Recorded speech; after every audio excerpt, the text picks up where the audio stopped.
It's August 25th, 2023. Uh, Welcome everyone to In the Weeds here on Fightful Overbooked. It's a different kind of episode. I'm not going to sit here and tell you that we're going to stray too far from what we do.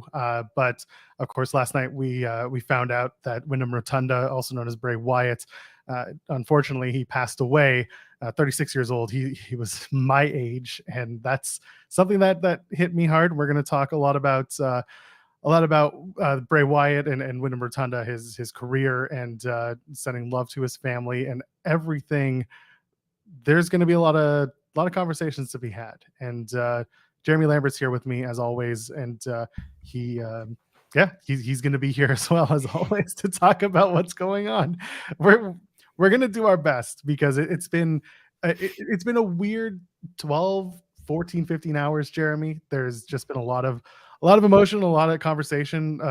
I covered Impact last night on the main feed, and Cresta and I, and also Reg and Kate, spent the bulk of our time just trying to talk about the matches in the show, while also kind of paying our tributes to Wyndham in our own way. So how are you today? Before we I'm fine. I'm here. Guys, I want to make it very clear right off the bat. First off, thank you everyone who's tuned in, joining us this morning. I know it's been, like Joel said, a rough kind of period here after everything last night. Any super chats that get donated, everybody is free to donate anything they would like. Share your memories of Bray. I think anyone who is a regular viewer, listener knows we always read the super chats, but we also just interact in general. So feel free to share your memories, even if it's not a super chat. But if you do donate a super chat, the money donated is going to Bray's family. I know Sean did a stream last night and did the same thing. So don't feel like if you're sending money, it's going to the contributors. It's going to Bray's family. So if you would like to support in that way, share your memories in that way, please do. And if you don't, if you just want to leave a message in the regular chat to share your memories, we will make sure to read those and honor those as well. As far as how I'm doing, I'm here. I'm okay. It was shocking last night, to say the least. I was working from my bed office, as I will call it, and I saw the Triple H tweet, and I got very similar feelings of when Jay Briscoe passed away earlier this year, and I was doing an interview at that time. And when they like lead with the real name, it gives me like that pause of, who is this? Because I'm not used to recognizing people by their real name unless that's their wrestling name. And I'm like, oh, who? I thought IRS like passed. I was like, oh man, that's horrible. And then I like read it and processed. I was like, oh, I can't. We're not within 5 minutes. It's like, oh, it's Bray. And I texted my wife, who was in the other room, and she just came running in here, and she's like, what? And it was these are never easy. They always hit really hard. We lost Terry Funk the day before, and that one wasn't easy. When it's an active performer, when it's someone our age, when it's someone with young children, which we can both relate to, Joel, like, at least for me personally, like, it hits a lot harder, like a lot harder, in that, like, oh man, I'm a year away from being 36. I have kids as well, and to think about like that family not having their father, um it sucks. I don't know any other way to say it. It really sucks. Yeah, it does suck. It's you. We talk about we lost Terry Funk on Wednesday. The announcement of his passing came after we had gone off the air. I think it happened while the Hump was on live, and so they luckily, Sean got a chance to talk about Terry and everything, and I know, Jeremy, you had a chance to talk about Terry as well on the spotlight. I'll put it out there that it's it's such a dichotomy, these two having passed. It's so different because Terry had a long life of wrestling. Terry was he had so much and he did so much. So his passing, as sad as it was we were able to celebrate what he was as a performer, who he was as a performer, and just the career that he had, and make the jokes that were always funny about him in retirement and everything. It's different, you know. It was to me more of a celebration of his life. Sucks that he's gone, but you know, at the same time, it was, you know, this dude had so much, he did so much. And then Wyndham Rotunda passing was like, yeah, young guy. We were here not even a couple of weeks ago, Jeremy, on this show talking about the potential of his return to wrestling. And you and I talking over like what ideas and creative, you know, just things we had for this Bray Wyatt character. What could go next? What would work? What doesn't? We had so many ideas because one thing that Wyndham always had was creativity, and because of that, it brought the creativity back to us, and that was always so cool. But yeah, I was just hanging out with my family, you know, just watching my kid just run around and be a little terror, and I just looked at my phone for 2 seconds and I saw, you know what I saw? I saw the Alexa Bliss tweets, not the one of her hugging, but just the one that said, "It's so surreal." This was maybe a half hour after the Triple H tweet went out. Um, I um, I feel weird saying this, you know, on air, but I want people to understand where my brain was at the time. Bray was not the first person I thought of when I saw Alexa Bliss tweeting about, you know, being in shock. And thank God it wasn't what I thought it was, but also it equally sucks that it was a friend, a colleague, someone she worked so closely with. And then I went back and I found the Triple H tweet, and yeah, just made the night a little more difficult, made things harder to focus on, that's for sure. But yeah, we have so many cool memories that we're going to talk about when it comes to Bray Wyatt. Even Husky Harris, the guy was in the WWE system since 2009.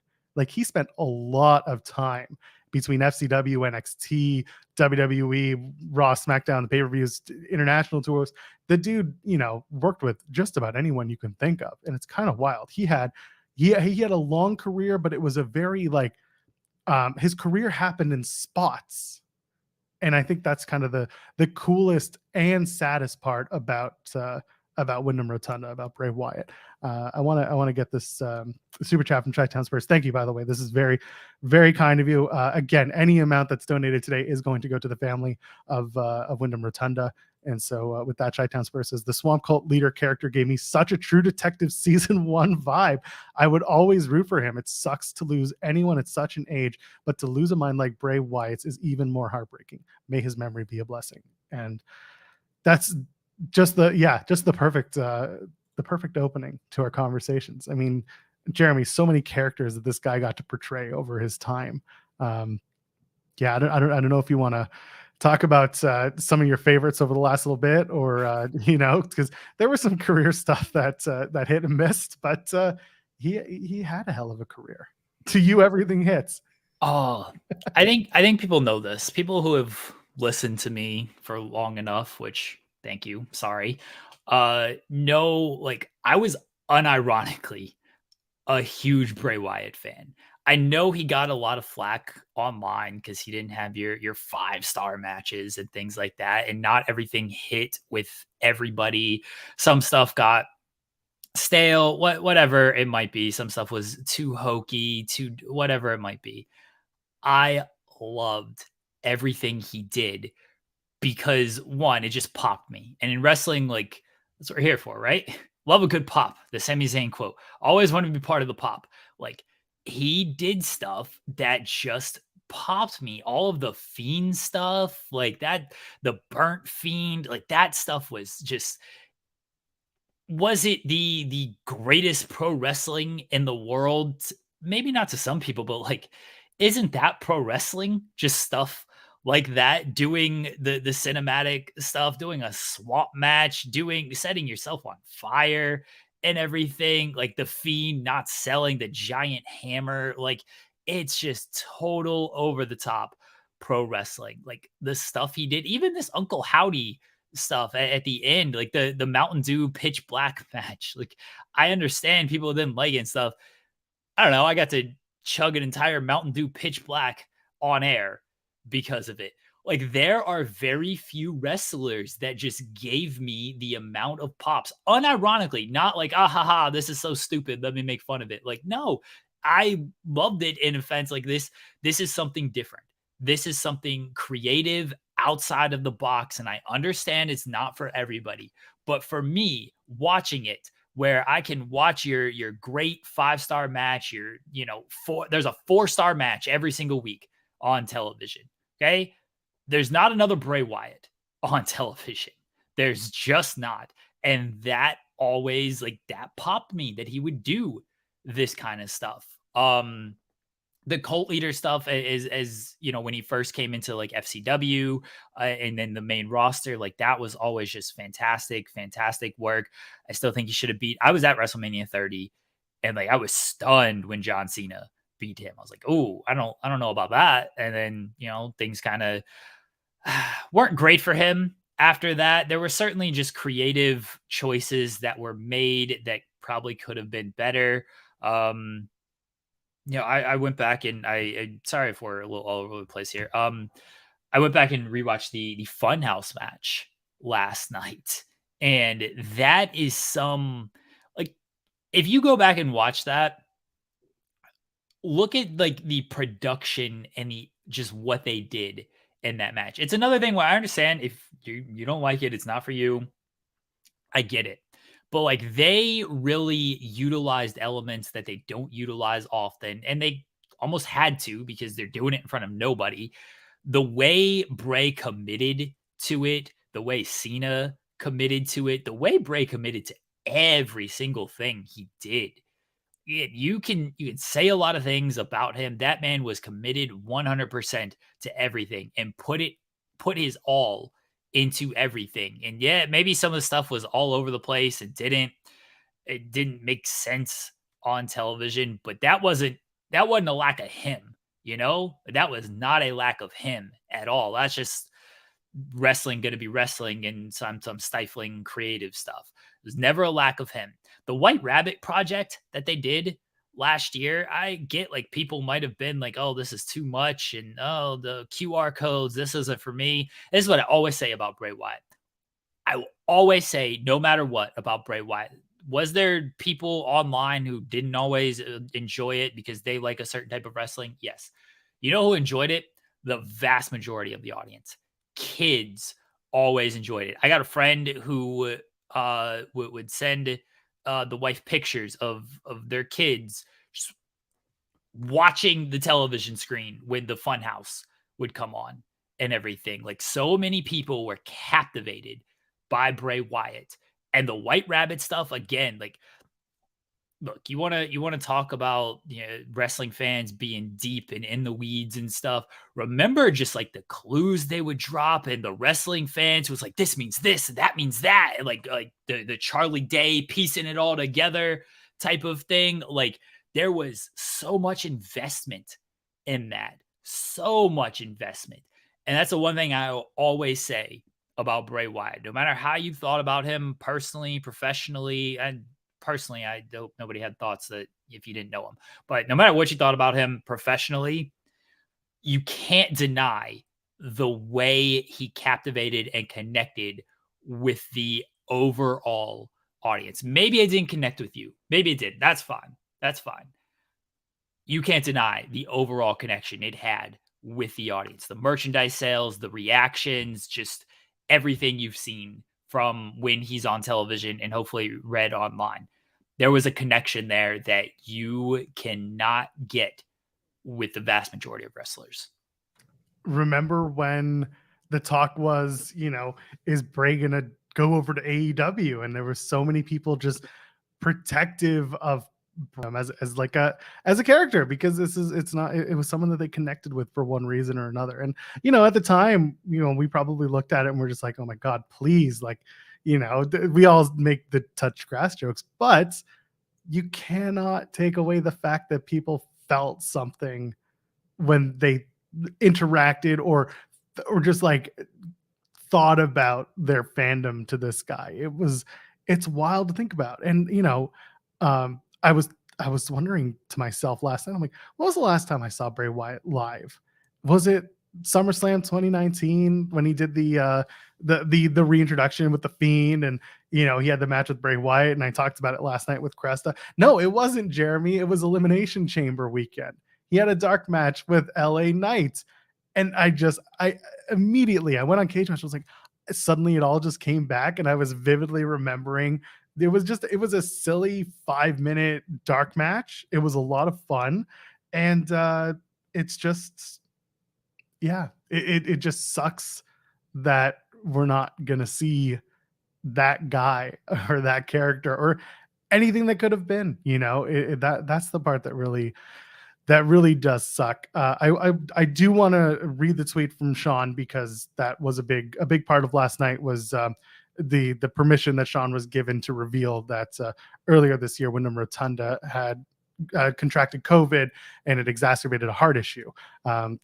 There was a lot of positive progress towards a return in his recovery. Unfortunately, he had suffered a heart attack and passed away. So that was delivered to Sean, and he was given that permission to report that. And I those were moments like those. I will just say out loud, and those are the moments where I love where I work, and I'm proud of the work that we do, and I'm also very proud that we have a forum like this where we can talk about some of our favorite moments with this guy, because this is you see in the chat people saying they're going to miss him like crazy, and we're sharing highs and lows, and the world is emptier today.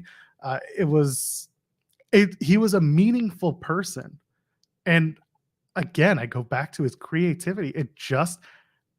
It did so much for so many people, and myself included. Even when I didn't love what he was doing, I still had a deep appreciation for what he was trying to do. The White Rabbit stuff didn't hit 100% of the time, but it got people talking 100% of the time. And I thought that was pretty wild. So, yeah, the world is just the world is a lot weirder today, and yeah, I don't know what else to say. Because we are our show, and we're going to continue talking about Wyndham throughout the day, I'm sure of it, and throughout this show as well. I do want to let people know that we do have a plan to have an interview at 11:15 a.m. We had set this quite a few days ago with Becca. If you don't know Becca, then you probably should. She's been around the independent wrestling scene, and then you've seen her on MLW singing, I guess. But she's going to be here talking about Limitless Wrestling and the Vacationland Cup, which she'll be a part of. So that's at 11:15 a.m. Eastern. That's in about an hour's time. So I did want to let people know that is the plan. We do still want to talk about AEW All In, and we're going to spend time talking about wrestling as we do, because we are still that morning show. And as much as I want to continue talking about Wyndham, I also want to make sure that we have that space as well to do the things that we do ahead of a very big weekend in professional wrestling, Jeremy. Yeah, we're still gonna talk about all of those things. We discussed, having Becca. This was planned before the Bray news. We kind of gave an option of like, hey, like if you don't want to do this, we'll reschedule. Like she was like, no, it's fine. I'm still okay to come on if you guys are okay with it. We want to honor our guest with that. We hope to bring some levity on the topic, and I mean, it's not to downplay anything. The reality of life is there's still other stuff happening. And so, it things don't pause. And I say that as someone who lost my father earlier this year, is it just keeps moving. Like, and it's sad. It does suck. And we should all take a moment to process, grieve, reflect, remember. But yeah, things unfortunately just do not pause. And so we want to continue to discuss everything else that is happening in the world of wrestling, because there is still a pretty big AEW show this weekend. And yeah, we're gonna, but if you leave your super chats, leave your comments, like we're gonna spend a lot of time talking about Bray, I would imagine, because I want to say this about him when it comes to the characters and everything like that. What you can always say about Bray is just the inspiration I think he gave a lot of people. Whether maybe knowingly, unknowingly, not sure. But the creative inspiration is largely what I'm talking about, and this goes back to wrestling is one of the most like creative outlets I think in the world. If we're being honest, with all that goes into it, you can have a creative match, you can do a creative promo, you can do a creative segment, a sketch, you can get involved creatively in a lot of different ways in the world of wrestling, and that's why I think so many people are drawn to it. And with Bray, the fact that he was willing to push things creatively and go outside the box like structure, as much as he did, I do think knowingly or unknowingly, like that inspired people. I mean, I know personally, like it inspired me. And again, maybe all of the stuff didn't hit. That's fine. That's life. If we're being honest, like the greatest shooters in the world don't shoot 100% in the game. You have your misses and everything, but like you got to be willing to take those shots. And Bray was certainly willing to take all of those shots. And I know, and for me personally, like seeing the stuff that he did, I would try to just do kind of wacky stuff like that. Of oh, let me try it. Like Lambs is sort of born out of just it was born out of a lot of things, but it was born out of Bray Wyatt just being willing to do different characters and everything. I was like, oh, okay. Like, why can't I just do a wacky character like this? Like, what's wrong with doing something like this? It's gonna work for everybody? No, but why can't I do this? And people who watched again older stuff know that like I taped my face to pay tribute to the Burnt Fiend because that was just so wacky and over the top that but I absolutely loved it. I was like, I want to do something like that and have fun with this. And Bray, whether again knowingly, unknowingly, he inspired creatively, and I think he inspired to just have fun with things. Yeah, at least for me. I know people maybe didn't like everything, but for me, like have fun with this dumb world of professional wrestling. Have fun with it. I know Bray took his art very serious, as he should, but I do think there was just an element of let me just have fun with things as well. Let me do something different. I don't need to be the this go out have these great match kind of guy. I can do something else. The wife reminded me of the chocolate syrup oozing bit, which is one of my greatest achievements because I was coughing the entire show to the point that Joseph thought I was sick. And I set it all up to just, yeah, cough up chocolate syrup. And that was because Randy Orton just coughed the black ooze. And it's like, it's wacky, it's fun, it's wrestling. Let's have fun with it. And I think Bray Wyatt had a lot of fun with that kind of stuff and challenged himself with that kind of stuff to do something different. And I always appreciated that about him. One more thought kind of on everything, and I said this about Terry Funk yesterday. When we lose somebody in the world of wrestling, there's always these outpouring of tributes and everything from the peers, and that's who I like to listen to the most. The people that were around him the most. You heard some stories about Bray from not so reliable sources out there. Where you didn't hear stories from Bray were from his peers and from the people who they could have when the gimmicks he was doing, they could have easily just gone against certain things. They could have easily been like, I don't know, this doesn't work. Again, even in like a kayfabe interview. But anybody asked about Bray Wyatt always said just what a great person he was and what a creative mind he was. And again, if that creativity is not for you, okay, that's fine. I ain't knocking anybody who had the creativity that he had because to be that creative, it does take a lot. It does take it does take I'll say balls to want to do the things that he did because not everybody wants to do those things. And he just had idea on top of idea and on top of idea. And maybe some of it needed to be a little bit more contained, but I ain't knocking people who want to push the creative boundaries like he did and who wanted more and who wanted to push just his overall creativeness because he had the platform to do it. And I think he did everything he could to get that creativity out there. 5 years ago, you remember who the WWE Raw Tag Team Champions were? Was that him and Orton?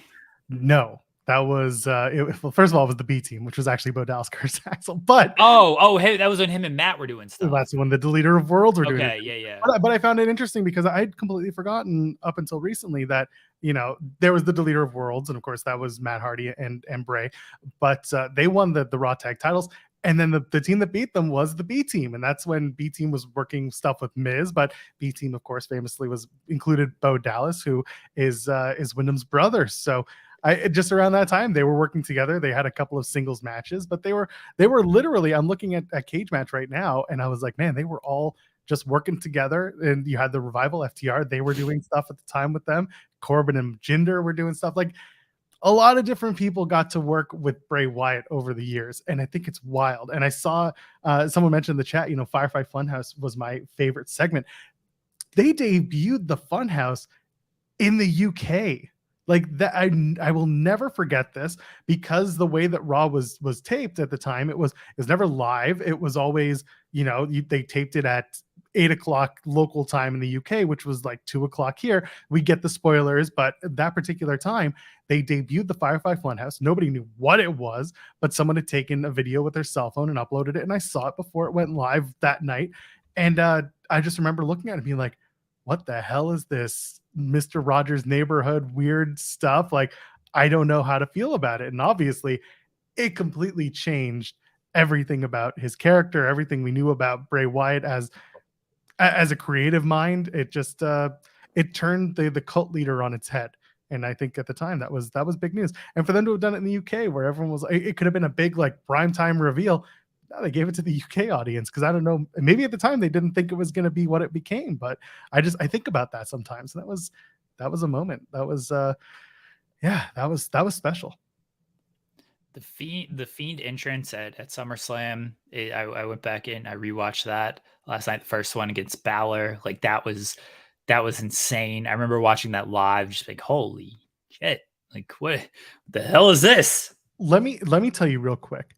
So I was there live, right? It was in Toronto. Up until that point, do you know what everyone was talking about? Do you think? Take a guess what everyone was talking about at that point. As far as like the show itself, the show, what were people like buzzing about that had already happened up until that point? Was that Trish and Charlotte? No, it was something that happened on the pre-show that you and I have talked about. Oh, Edge. It was Edge taking that, doing the spear, because at that point he hadn't been physical. So everyone was like, oh my God, what's going on with Edge? That was the big topic of conversation. And then the Fiend happened, and that took over the rest of the show. Didn't matter that Seth beat Brock. Didn't matter, that Trish and Charlotte had a really solid match. People were into that entrance. The match was what it was. It was actually pretty good for what it was, but They did the neck snap thing on Balor, which I was like, that rules. Yes, except Finn Balor came back alive and well the next day. Yeah. That's fine. But it's wrestling and it's silly sometimes. But like I think about that. I had to stop you because I was like, I talked about this last night. I remember this vividly. Just being in the stands and everyone was like just so fixated on it. Yeah, we rewatched that last night. We rewatched the Funhouse. We rewatched the Extreme Rules return. And again, like whatever you think about the QR code stuff and the return and the follow up, like, and you can't deny how that crowd reaction at Extreme Rules when the lights go out and the whole world in his hands is playing, and every time they show a character, and then when they show the Fiend character, the reaction, and then when he walks through the door and everything, even the promo work, when he was out there saying like, this is the real me, this is the real Bray, like I talk to you guys, like for me is the first time, like that was a really strong promo when he returned. And again, I know it wasn't for everybody. I know people didn't always like the stuff that he did. I'm going to continue to say it. This is what I always point at when it comes to wrestling. Maybe some stuff is not for you. I get that. We all like what we like. you can't deny what the overall audience is saying, how they're reacting, and what they're doing. When you see all the Fiend mask, when you see all the T-shirts, when you just listen to the reactions. I tell this to Jensen all the time. He doesn't get LA Knight. That's fine. You don't get it. Listen to the crowd, man. There's something about him. Like, whether it's for you or not, okay. But there's something about him. And it's the same thing with Bray. No matter what character, no matter what creative he was given, he was connected and it was hitting. And I think a big part of that was because he was so different. There is not, you just don't see a guy like that. There's nobody out there that is like Bray Wyatt. Again, maybe you think that's a bad thing.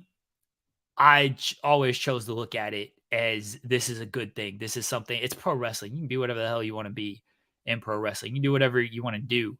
When you got that WWE budget and that WWE production, he wanted to do everything he could with that. And I appreciate that he was always able to just push the creative like that, because there ain't nobody else like him. There ain't nobody else doing the stuff that he was doing.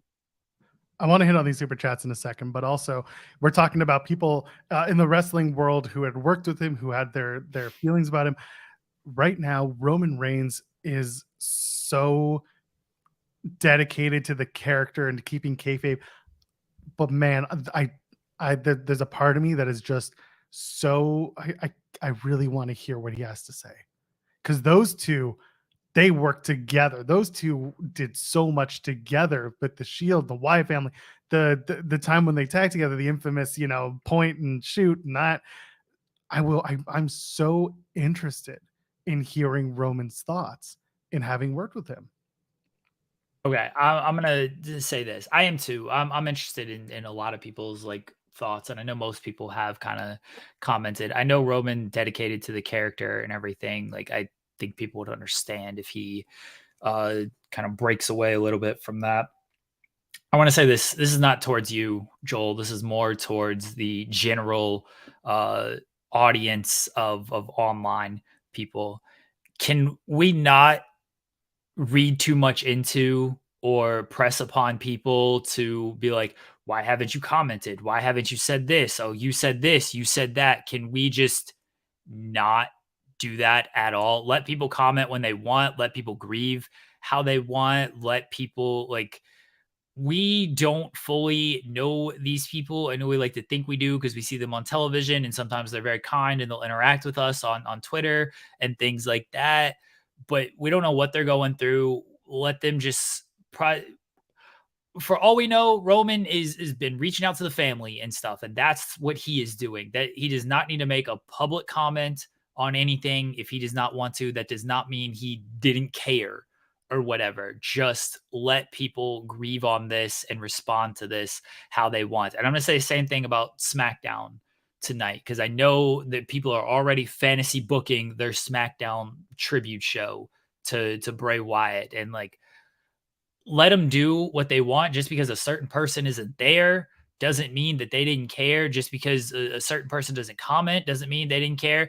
Just because they didn't do what you want them to do doesn't mean anything. People lost a brother, people lost a family member, people lost a well-respected peer just less than 24 hours ago, when they're trying to now just put this whole show together. You're trying to, you don't know who's going to be available. You don't know who's going to be able to come in, who's going to be able to film what. You don't know any of this stuff. So just because you don't see something on screen, or you don't see, whether that's a computer screen or a television screen, doesn't mean steps and words are not being spoken, steps aren't being taken, and things aren't being done a certain way just because you don't see it. So please don't do any of that if you're listening right now. I got a lot of respect for our audience, despite how often I'll bury the chat, but I hope that none of our audience does anything like that, because it's just weird and it doesn't need to be done. Like, let everyone respond, react, and grieve and process how they are going to, and don't press upon them how you think it should be done. Yes, and well said. And I know you weren't specifically talking about me. I will say that what I was trying to say was the interest of when it's, when it's appropriate. If he feels like it's what he wants to do. My reasoning for it was, like I said, down the through their careers they have had parallels, and for that, much like unfortunately when we lost Jay Briscoe, a lot of people were telling stories. Roman stories were ones that I'm uniquely interested in. I'm not saying he's got to say something now. That's not where I'm coming from. I'm coming more from like I have this curiosity because they worked so closely together for so long, and they were both on top in their own different ways. And there's gonna be some really unique takes coming from Roman. So if he decides to give them, I know a lot of us will be all ears. That's where I'm coming from.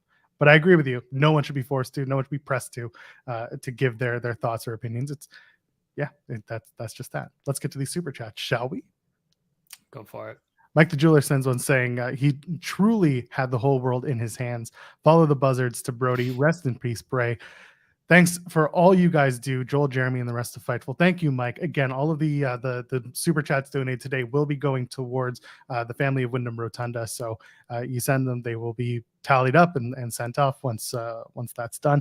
And Drew, of course, sends a super chat saying Firefly Funhouse vignettes to the Fiend debut at SummerSlam. I think that was 19. Was some of the most special stuff I've ever seen in wrestling up to that point. And it's true, there was some really like innovative stuff and some really curious stuff. I think it freaked out a lot of people, but in the best way possible.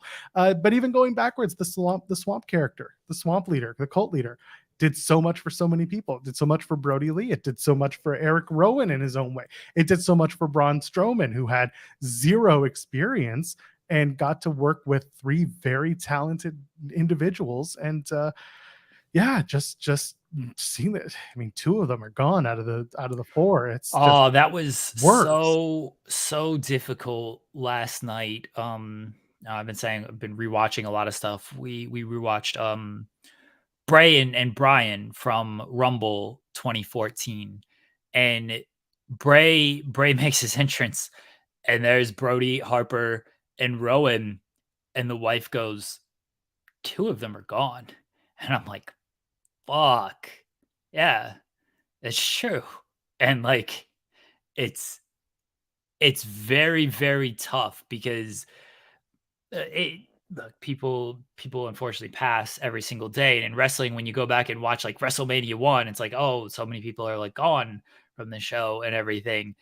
Man, we're less than 10 years from that, and two of those people are gone. And that stuff, it feels like it hits harder because we've largely followed their entire careers. You know what I mean? Like we've to kind of go back to Terry Funk, is like that was a big loss in the world of wrestling. I was born in 88. So Terry Funk like is 80 stuff, is 70 stuff, 60 stuff. Like you can go back and rewatch, but like the Terry Funk that I personally grew up watching was kind of ECW, WWE, Chainsaw Charlie, and WCW stuff. And then, we got the kind of victory lap at One Night Stand with the 6-person tag match. But like the stuff that I grew up watching was definitely tail end career stuff. So I can go back and rewatch it and appreciate it and stuff. But I didn't like grow up watching kind of Terry Funk stuff, at least like prime Terry Funk stuff. Bray, we watched his whole career from the debut of Husky Harris all the way to this past year. Like we saw it all play out on television. Like we just watched all of that. I imagine a lot of our viewers are around our age, maybe a little bit younger, but they've probably been watching since Bray started. At 36, man, people say like you don't hit your stride in wrestling until 40.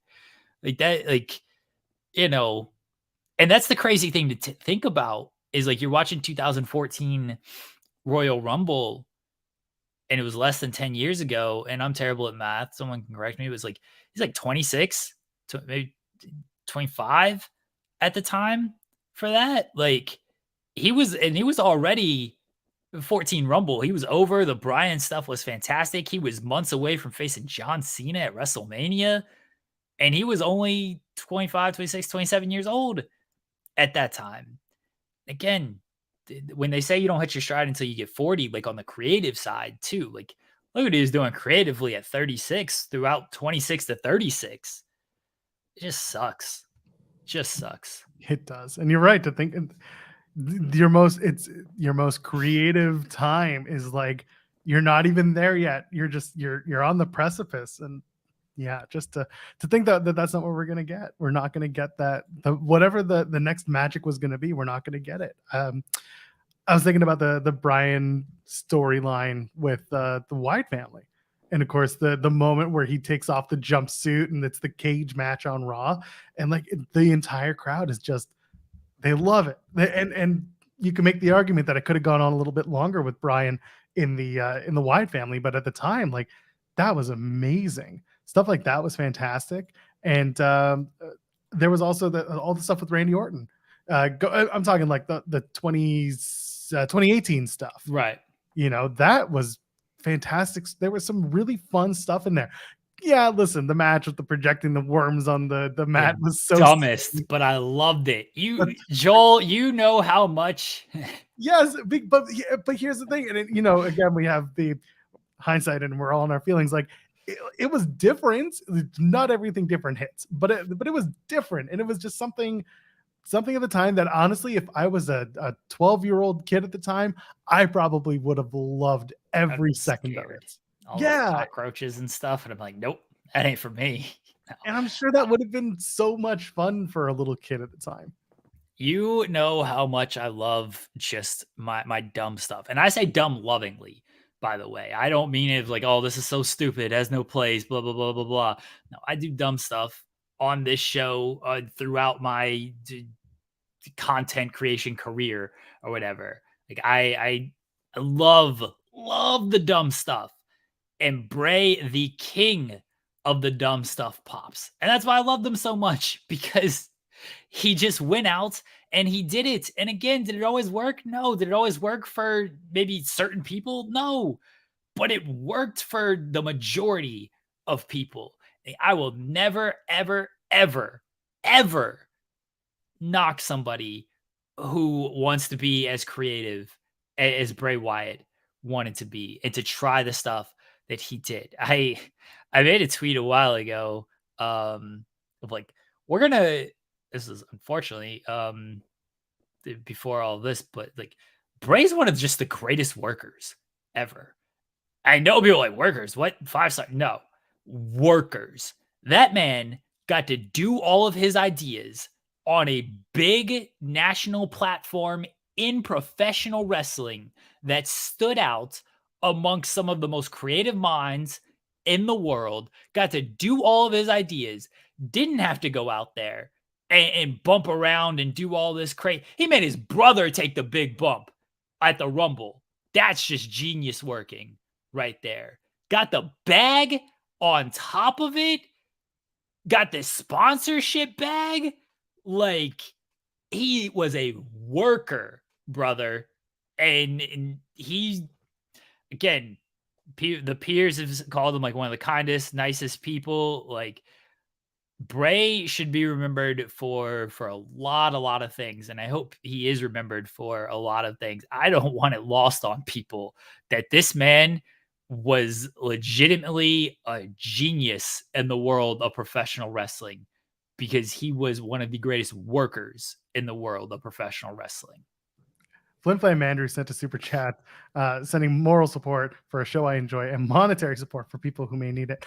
Thank you very much. Again, all of the proceeds today, the super chats, will be going to the Rotunda family. I want to talking about weird matches that he did. The swamp fights. That ruled. This was what's so frustrating to me. You know, if you were a fan of Bray at the time, was the Thunderdome, the PC era, the times that we don't talk about anymore because, you know, it kind of wasn't fun.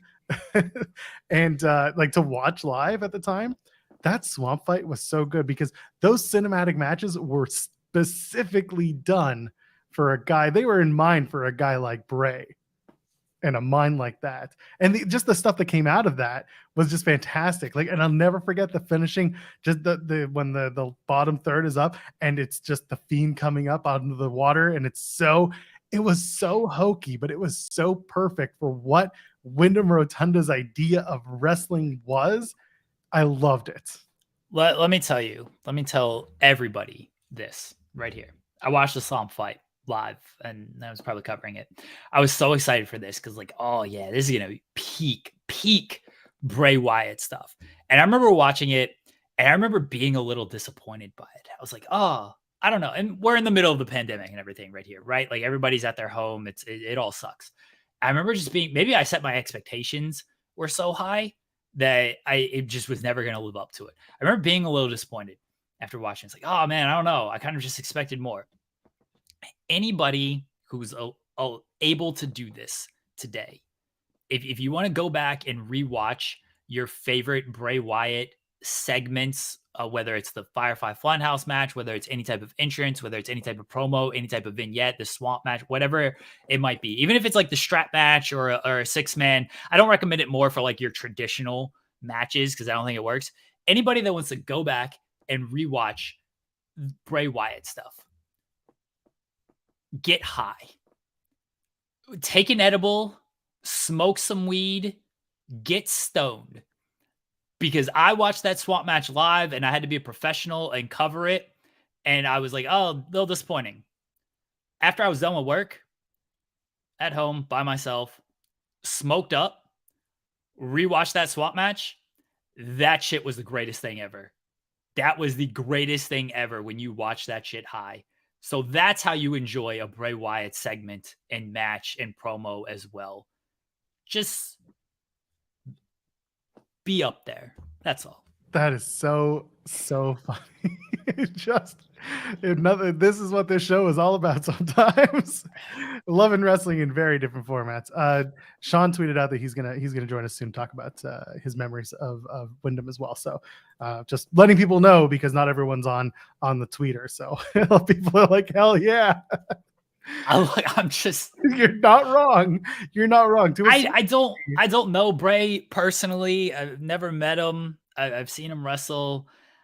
The ideas that man had, I don't think he was in a sober mind while having them. And I don't have any issue, like more respect to him for that. Honestly, like I imagine he was good on him. Good on him. And look, if he came up with all that shit sober, then I would like to see him in a different mind, because it can't even crazy the stuff he could have come up with. But like that's how you enjoy some Bray Wyatt stuff, is just get stoned. And I guarantee it's a lot better than if you didn't like it then, if you didn't like it not stoned, you'll love this shit high. I'm going to start asking wrestlers in interviews, like, are you of the mindset that some of your matches are best enjoyed when, and just see what they say. See, I can't watch wrestling, and I don't do that anymore. But like I can't watch it. When I did, I couldn't watch like your normal. I can't go out and watch like a Will Ospreay match like stoned, because Ospreay's like moving 100 miles an hour and everything, and I'm just like, no, this is too much for me to process right now. I just can't do it. But you're talking about like Bray stuff. That's how you got to do it. Yeah. That's the only, I mean, not the only way, but that's the best way. You'll enjoy it so much more in that state of mind. Just trust me. Yeah, no, I believe it.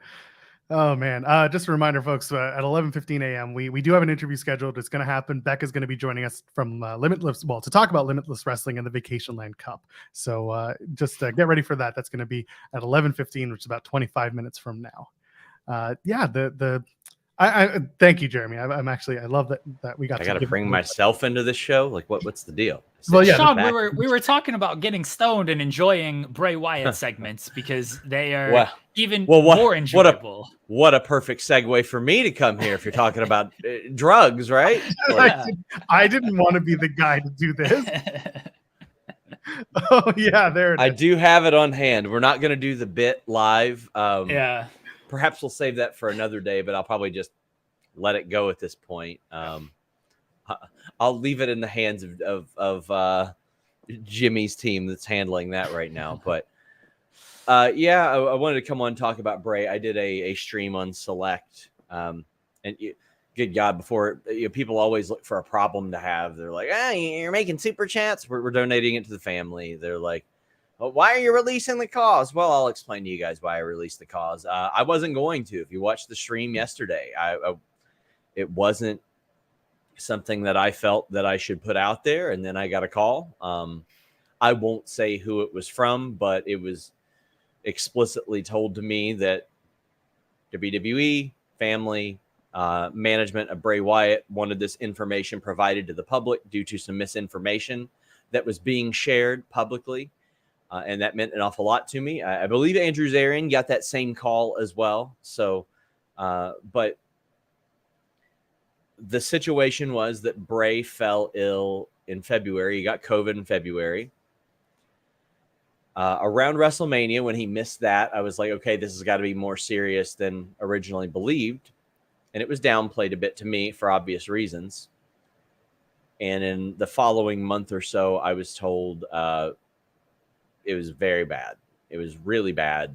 And they weren't sure how exactly this would pan out or work.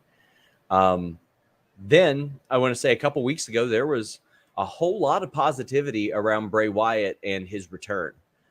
I feel comfortable saying this now. There weren't creative plans set in stone that I heard of.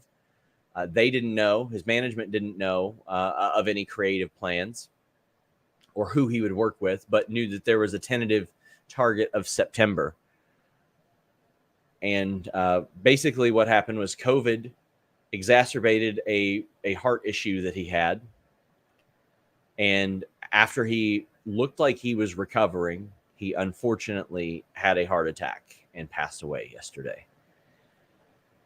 And he leaves behind children. He leaves behind a fiance. He leaves behind his brother in WWE, his father, a legendary family, one that isn't talked about enough in their contributions to pro wrestling. And not just that, their vast contributions. Like so many of them are so different. Like Barry Windham is so different than Mike Rotunda, and Mike Rotunda is so different than Windham Rotunda. I should just call him Bray Wyatt for the sake of clarity there, considering he's named after him. But it's tragic, and I had a good professional relationship with Bray Wyatt and the people around him, but I had one conversation with Bray Wyatt, and he reached out to me coincidentally when some people were saying some negative, untrue things about me, that he reached out and he was like, listen, man, I've been there. He's like, I don't know you personally, but he's like, it's easy for people to say that it doesn't matter to them or you should brush it off when it's not about them. So then I see the way that a lot of people, and of course the negative is highlighted more than the positive. I see the way a lot of people immediately jump on weird conspiracy theories and all this horse shit related to it. And I'm like, man, just let the guy have his time and let the family grieve. And funny enough, you were talking beforehand about the swamp match and how polarizing a lot of those were. We talked about that too. And I was like, well, for you, does it extend to that? And he goes, nah, I don't give a shit about that. Not verbatim, but he said that he's got a very specific audience and he wants to make that audience happy. And if he can make a broad base happy, that's nice too. But I looked over that conversation probably 50 times yesterday, and that's one that I'll always treasure. And it meant a lot to me that he would reach out in a situation like that, because sometimes I got to be talked off the ledge on social media, and you never know who might do it. Bray Wyatt was a really, really nice man in my experiences. I keep on bringing up the Royal Rumble press conference that he did most recently. And man, it was so glad. It was so good to see him back. And you could tell how happy he was to be back. Yeah, I could tell how happy he was to be back and to trying to fulfill his creative vision. I know Denise shared the clip of him talking about like creative, and he's like, people want to downplay certain things, or it's not for them and whatever. It's just like, we're just out here, we're doing our best with this, and you might not like the creative things that we are doing. Now, it might not be, Sean, you mentioned like trying to appease like his fan base type of things, and that's what he was talking about when it came to the creativity of everything. And that's what I keep pointing out is like, look, if it wasn't for you, fine. I get it. I can understand how it wasn't for you. You can't deny that it was not for the overall audience, because that man got a reaction every single time he came out there. A big thing that I noticed so many people that were like, well, I wasn't watching wrestling, and then I saw what he was doing and I started watching wrestling. And that is quite literally the fabled casual fan. That is the fan that so many people book towards and try to get with celebrity and all that stuff. And it just took a good old fashioned sports entertainer to do it for a lot of people. And it will be mimicked and emulated and imitated for a long time, as honestly as it should. It was a successful formula. The QR codes, the videos, the Fiend, the Wyatt family, then adding to the Wyatt family. Like this, it was a successful formula. Unfortunately, WWE fumbled the bag on so many occasions that it was ridiculous. But it is a performer that we're talking about that was willing to try so many different things. And you often hear about people who don't give their all for gimmicks that they got like 30 years ago and all that stuff. And maybe sometimes it's hard to give your all to a trash man gimmick, but they threw this guy into a Hawaiian shirt and said cult leader. Then they're like, all right, you're going to be an audio visual specialist who shows worms on the ring. Do it. And he's like, okay, we're going to have you wear a pretty objectively just goofy mask. Can you do that? Yep, sure, I can do that. I can make that work. I can make that the most popular thing in the company. Let's do it. And then we're going to make it worse by burning it and then selling the burnt to a crisp version. Let's do that. We're not going to downplay the burnt Fiend, one of the greatest characters of all time. And then we're going to have you do the entrance like you're the Weekend at the Super Bowl, and suddenly you're back at it. You're shiny new Fiend, and he's just like, yeah, let's go. He came out of the box-like structure. Amazing. God bless. There was just so much. Again, we're going to look back on a lot of this, and part of us we're going to laugh, but we're also going to be like, yeah, there was a lot of really incredible stuff. And Sean, we talked earlier about the projecting on the mat and like how silly that was at the time, but like there were probably 10-year-old kids who thought that was like the coolest thing in the world. And I think that means something. There's the video going around this morning of Windham like going and greeting a kid just outside of the arena. And it seems like that was just, one of the things he did because he loved the people that loved him. Seemed like he really did as well. I heard so many stories about WrestleCon and how when he was there for that, which he didn't do a lot of public appearances, how good he was to people. Jeremy, I think you know this story, and I'm not going to name the name, but it wasn't Bray, but it was tied to a Bray match. It was the Orton Bray match. And I asked somebody in a creative situation, or that was familiar with I'll say this, familiar with the creative of the situation, about the Randy Orton Bray Wyatt thing. And it was one of the favorite messages I got. It said, no one at any point among the journey once had a fucking clue as to what the fuck was supposed to happen. The finish changed on Friday. They came over to blank and bragged that there was a surprise. Randy Orton was supposed to lose and have months off. Then he's told that he's in a triple threat with Braun and Drew. I bet that'll be a Matt classic. Just kidding. He'll make sure it's the drizzling shits. That is one of the greatest responses I've ever gotten. And also bless WWE, because how does it go in the Eazy-E song Real Motherfucking G's, where he's talking about how Dr. Dre can put out something, but he's still getting paid off of it. That's how I felt during Seth Rollins and The Fiend. WWE got me like 5 or 6 sources that night by booking one of the worst things of all time. I had people that I never thought would reach out to me because they were like, I can't believe they're doing this. And then they went and they did it again with the Goldberg thing.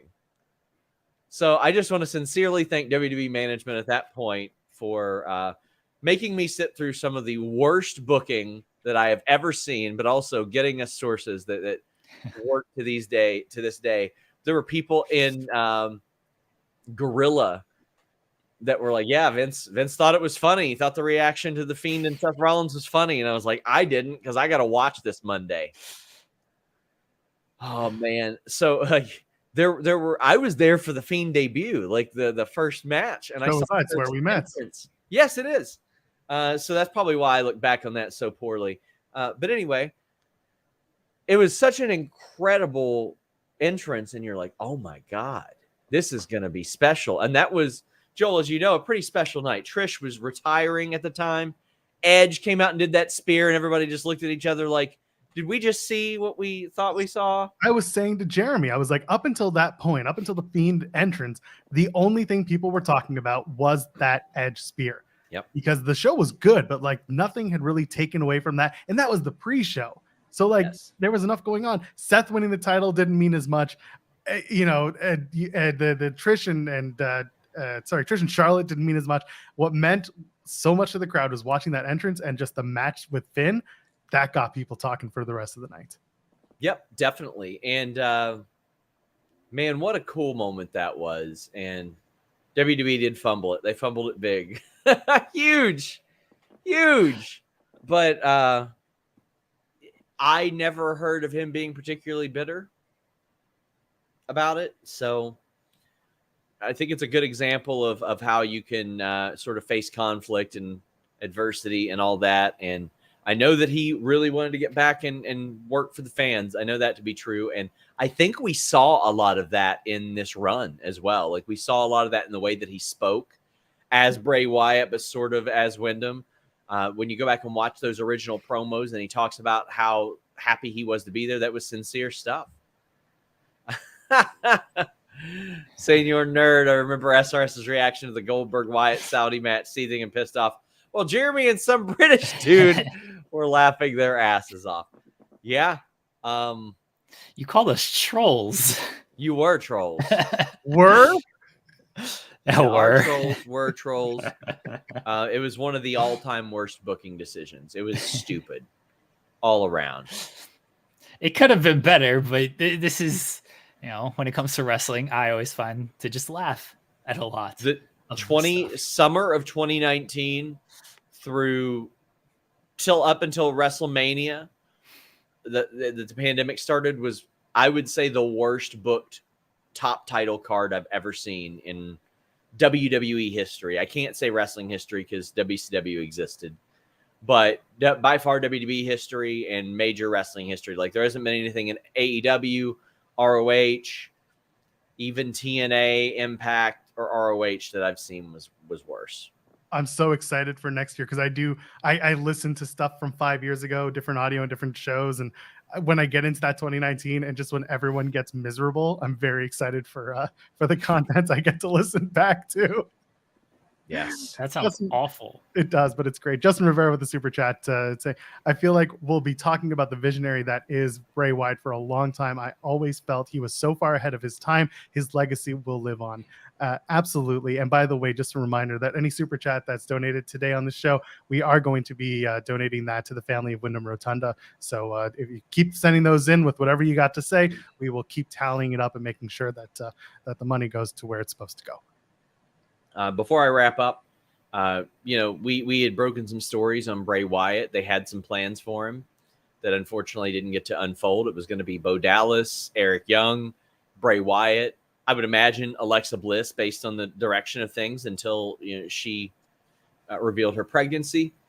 It's a shame we never really got to see that come back. We never got to see his vision played out for good, bad, or indifferent. Because the thing I love about Bray Wyatt, and I loved covering about Bray Wyatt, people were going to be interested in what you talked about. Either it was going to be really good, it was going to be really bad, but what I liked about it is I knew that there was a good human being beneath the performer, and I would enjoy covering what he did in that sense. I didn't always like what was on screen, and that's something we talked about as well. And he's like, I don't always like what was on screen. So I completely get it. But he had this perpetual hope tied to him. Like there was this perpetual optimism of what could be next, what could be in the bag, what could potentially happen. And that is something that a lot of performers don't have, can't have. Like it's something that, again, you either have or you don't. It's hard to develop that. There are some what is it? I would say you mentioned indifferent. There was no indifferent when it came to Bray. Everyone either loved his stuff or just like, nope, this is not great. I don't like it. But you're right in that, like, everyone was still drawn to it in a certain way. And I know a lot of wrestlers say that is like, you can cheer me, you can boo me, as long as you're reacting to me. That's what goes out there and counts. If they're indifferent to you, that's when you're doing something wrong. There was never an indifference to Bray. It was good or bad, but there was always a reaction. And again, for the overall audience, maybe some of the online audience didn't like a lot of it. The overall audience, it was largely good. It was largely a positive reaction, or the reaction they were going for. I just want to thank everybody who has said nice things about Bray, who joined me last night on a couple of streams. I appreciate you all. Jeremy, Joel, have a good show. Thanks, Bye, Sean. buddy. Safe travels today. Thank you. It's nice when we get to do this with Sean in a non-Eggman way. I'm gonna say no eggs today. No eggs today. You know, you got to be committed to the bit. We're talking about Bray and his commitment to things. We need the commitment to the egg bit here. You needed to show up in like a giant egg costume. Oh no! My eggs are actually being delivered right now. Let's see where the dasher is. Hold on. I'm not going to try to upstage Becca. No, that's fine. You can't anyway because she's an international pop star. Yeah. You're going to give out, please don't give out like an address or anything. Okay. Yeah, that's never happened to me before, huh? Yeah. Yeah, please don't do any of that. Yeah, don't want everybody to know where my coat stash is. My God. What a week. Oh my goodness. All right. The eggs have been discussed. 11:14. Sean will get it. Maybe he'll come back on at the end of the show and eat eggs and have his piss with them. Oh God, it's just something I don't want to think about. Justin Rivera sent another super chat. Even the things that didn't work, Bray made work.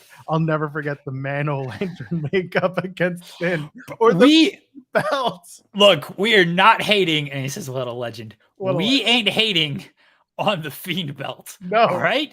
$6,500 of greatness. I remember I was with Sean. We were at WrestleCade. I was with Sean, and the Fiend belt had like just debuted. And then we saw it on Shop, and it was like $1,000 on Shop if you wanted to buy it. And Sean is like, "You see this Fiend belt that they're making? It's like, it's $1,000." I was like, "That's the belt you should have got. Like your adventure." We went on a belt adventure the night before. Sean, we went to like 5 different stores looking for a belt for Sean to hold his pants up. Like, this is the belt you should have bought, the Fiend belt to hold your pants up to do these interviews today. The Fiend belt was awesome. I love me some custom titles because it's just fun to me. It's a nice creativity, a nice what's a unique original spin on a title that's tied to a certain performer. Dude, the Fiend belt, we ain't hating on that thing. That ruled, absolutely ruled. That was the best worst thing ever. Did you ever see one in the wild at a show? I don't think. Well, the problem is like it came out and the pandemic was like 3 months later. Oh my God, you're right. So they didn't unfortunately have enough time to be in the wild. I think had there been that time, we would have seen plenty of them. I think we would have seen plenty of them, but I don't know if I was at WrestleCade, and again, that's when like they kind of debuted. And then, by March, we were in WrestleCade's end of November. By mid-March, we were all in our houses. So yeah, I don't think I went to a show I'm sure if you went to like Royal Rumble 2020, that was Brian and Bray in the strap match, by the way. I'm sure if you went to Royal Rumble 2020, there was probably some Fiend belts out there. Mike Straw's in the chat. My nephew bought one, has it on his wall. Oh, how far away is your nephew, Mike? Can you get to his house and be back by the end of this show to show it off? Oh my goodness. Could you imagine? just to pop us. That's all we're doing here. And I'm all about it. Just a reminder, folks, Becca's going to be joining us in about 5 minutes, hopefully. Going to talk about Vacationland Cup. She's got a first-round match against Aaron Rourke. There's a whole lot of talent on that card. Looking forward to talking with her very shortly. Yes, Becca's going to be here, talking to her about Vacationland Cup from Limitless, talking about, I'm sure, some MLW stuff that she's been doing with Love Doug, who is her admirer out there, and everything else she has going on. We'll talk to her about some pop music. She's an international pop star, Joel. She is. I want to talk to her about her musical training because clearly she's done something right. She just wrestled Maki Ito. That doesn't sound very fun. I'm looking forward to that. Talking about that. She's had some experiences, man. She's done WWE. She's done Ring of Honor. I'm pretty sure she's done some AEW enhancement work as well. So there you go. She's had some really cool stuff happen to her so far. So looking forward to talking with Becca very shortly.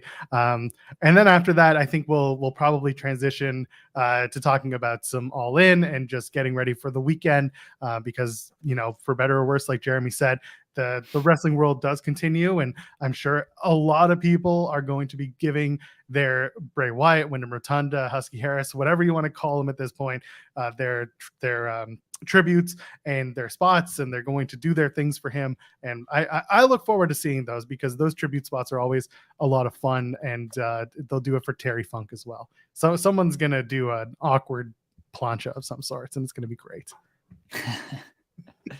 Eddie Kingston's gonna do something, right? Eddie. Yeah. I made this. Was this on Wednesday? Yes, it was. We were talking about Eddie Kingston on a horse, and everyone was like, "No way, Eddie Kingston's gonna get on a horse." Now that Terry's gone, he might get on the damn horse.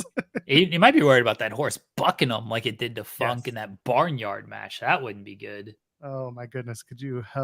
Either way, there's going to be a lot of really. The wrestlers are going to make the wrestling fun in a time when wrestling doesn't feel like it's a lot of fun. And God bless him for that, man, because it ain't the easiest thing, that's for sure. Wrestling with Movies sends a super chat saying Cena's tweet was perfect this morning. All love. Let's pull it up real quick. I'll read it to you. Devastated by the news of the passing of Windham Rotunda. My heart goes out to the entire Rotunda family. Wyndham brought the best out of me in so many ways. I'm forever grateful for the moments we shared. A sad day for all those he's reached around the world. R.I.P. Yeah, simple, elegant. John Cena and Bray Wyatt had a hell of a match at WrestleMania 36 Pandemic Mania. And man, people still talk about it. They're going to talk about it forever. NWO Cena. That was it. You can look, but you can't touch. Oh, that popped me so much rewatching it last night. Yeah, when you talk about that match again, I get if it's not for you and everything, but like the creative that they were able to do in that, and it was at a time, you want to talk about stifling creative in Bray, where they fumbled some stuff with him, and they did. Let's be honest about it. They did. That match though, because of the circumstances and because of who was involved, like John Cena was involved. John Cena kind of gets to do what he wants. And because of the circumstances where we're in a pandemic and we are, there's no fans or anything like that, it felt like that was just them and Bray being allowed to just be themselves on thing. Like no matter what they pitched for that, Vince, whoever, Bruce Pritchard, whoever was running things, we're just gonna be like, you know what? Sure, go for it. Whatever you want to do, because we ain't doing anything else. We don't really have any restrictions. We don't really have any limitations. We're in this warehouse. We have all this stuff at our disposal. They threw it together pretty quickly. It was just a couple of weeks, a week or two, when we found out everything was going to have to be moved and everything. So, they threw it together quickly. And the fact that they were able to pull it off in that way, and this again goes to the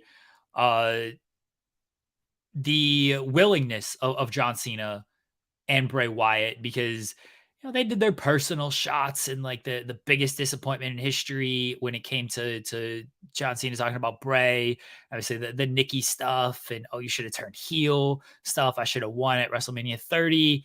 Like they were willing to just kind of like touch on that kind of stuff and let each other dig at each other in that way. And there was a clear respect that they had for each other. Go back and watch that and realize, one, that WWE can do some really creative stuff when they're pushed into a corner. And two, just everything that Cena and Bray were able to do in that match with those circumstances. Because, when they announced that match, I didn't know what we were going to get when it was supposed to be in front of a live audience. So they had to adapt in a warehouse. And out of everybody, they were able to make the most of that situation. I'm ready if you're ready. I'm ready if our guest is ready. She can give me a thumbs up. She is. She's backstage, hanging out, doing the thing. Oh, yeah. I love asking for thumbs up off air because that just makes everyone wonder. They're on edge. Are they ready? Are they going to have big technical difficulties? Probably not. Ladies and gentlemen, friends beyond the binary, you may have seen her on MLW. You may have seen her as part of AEW. You may have seen her with WWE at one point. Maybe you've seen her face as an international pop star that she is. She'll be at Limitless Wrestling's Vacationland Cup. Her first round match against Erin Rourke. She's the one, the only, the pop star herself. Becca joins us now. How you doing, Becca? Hey, I'm good. How are you? We're doing Good. well. Thanks for joining us. Thank you.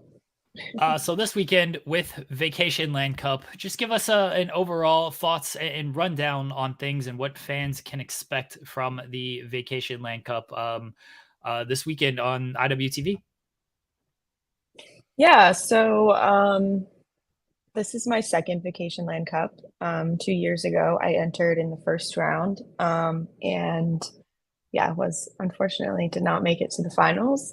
The following year, I did not participate. I kind of, got a little shortcut and got a title shot that night for the Limitless Championship against Alec Price, and unfortunately did not win that one either. So I kind of see this as another chance for me to fulfill my destiny as I see it at Limitless and get another shot at the Limitless World Championship. I think I've really grown a lot over the past few years, so I think I deserve another shot, and I'm going to take it. Quite a lot of people taking a look at the Vacationland Cup brackets. I mean, you're facing Erin Rourke in the first round. On the same side of that bracket, you've got Desmond Cole and JT Dunn. Ichiban's facing Channing Thomas on the other side, and Alec Price, who we just talked about, he's facing Kevin Blackwood, who's another rising star in the independents. If you had all of these guys in front of you, who would you want in that final? Who do you want to beat up in that final? Wow, that's a good question. I feel like I haven't thought about it too much just because I feel like I've seen a lot of upsets in Vacationland Cup tournaments before. So I feel like it's not always easy to predict who's going to advance. I think, honestly, I would like JT, Dunn, and Alec to both be in the finals with me because they've both beaten me before at Limitless. So I would like to beat them. When it comes to being part of Limitless, and you've been there for, I think, over 3 years now, and starting as basic Becca and then transitioning into international pop star Becca, talk to us about your last 3 years in Limitless and really all over the independent scene and the overall transition from basic Becca to international pop star.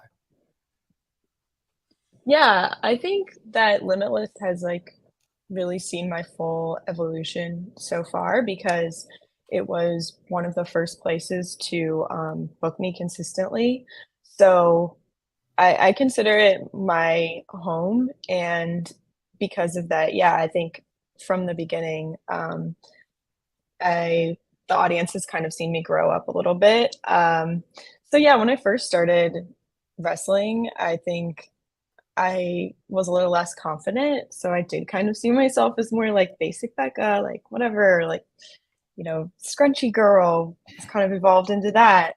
And I think now I've kind of found myself and found my confidence. And yeah, I feel that this pop star evolution, so to speak, is it's who I really am. It's bold and yeah, confident, and honestly just more confident all around, including in the ring.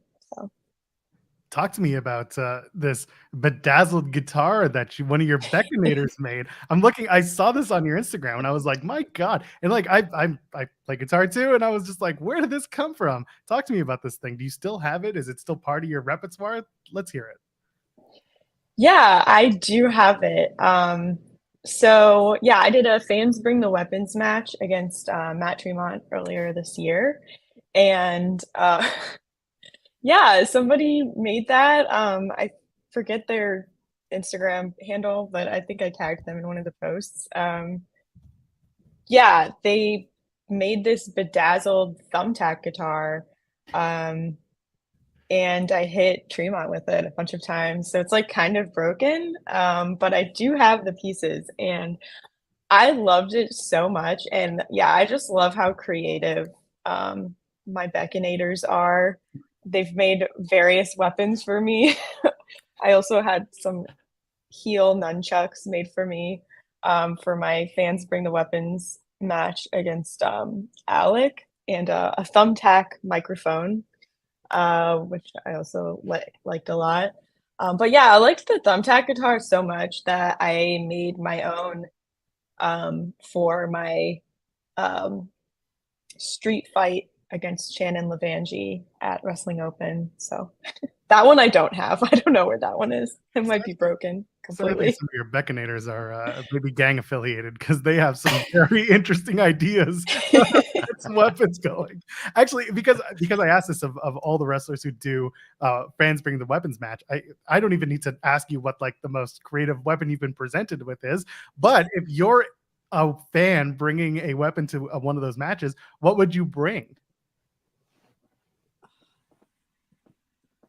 That's, oh man. I guess it depends who the person is. I feel like what I liked about the weapons that were brought for me was that they suited my personality and my pop star persona so well.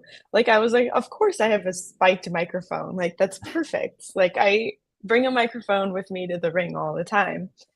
So why would I not have a spiked microphone in like, a Fans Bring the Weapons scenario? So yeah, I feel like it depends on the person, but I will say I do like thumbtacks. I like the aesthetic of the thumbtacks. They're very like glittery. And I also like, the damage that they can do. So I'd probably do something thumbtack related. You didn't have to get into a full-on death match with Maki Ito at GCW Homecoming, but what was it like wrestling Maki Ito and being part of such a big GCW weekend? It was really exciting to debut for GCW as a part of their Homecoming weekend. I thought that was really cool. And yeah, Maki's crazy. That's all I can really say. She's just wild. Yeah. Would you be willing to take the pizza cutter from Maki Ito? Depends. Do I have my thumbtack guitar? Like, sure. Am I gonna hit her with that? All right. Yeah, sure. it's a full-on death match. We'll go Becca against Maki Ito in a death match, and you can have the thumbtack guitar, and she's gonna have the pizza cutter. I'm down. I don't care who books it, but now I got to see it. So someone's got to get on this now. Let's go back to February. You had a match on Friday Night SmackDown on WWE. Am I right? Was that? No, it was February. Talk to me about this. You faced Lacey Evans. It was a quick match, but how was your WWE experience?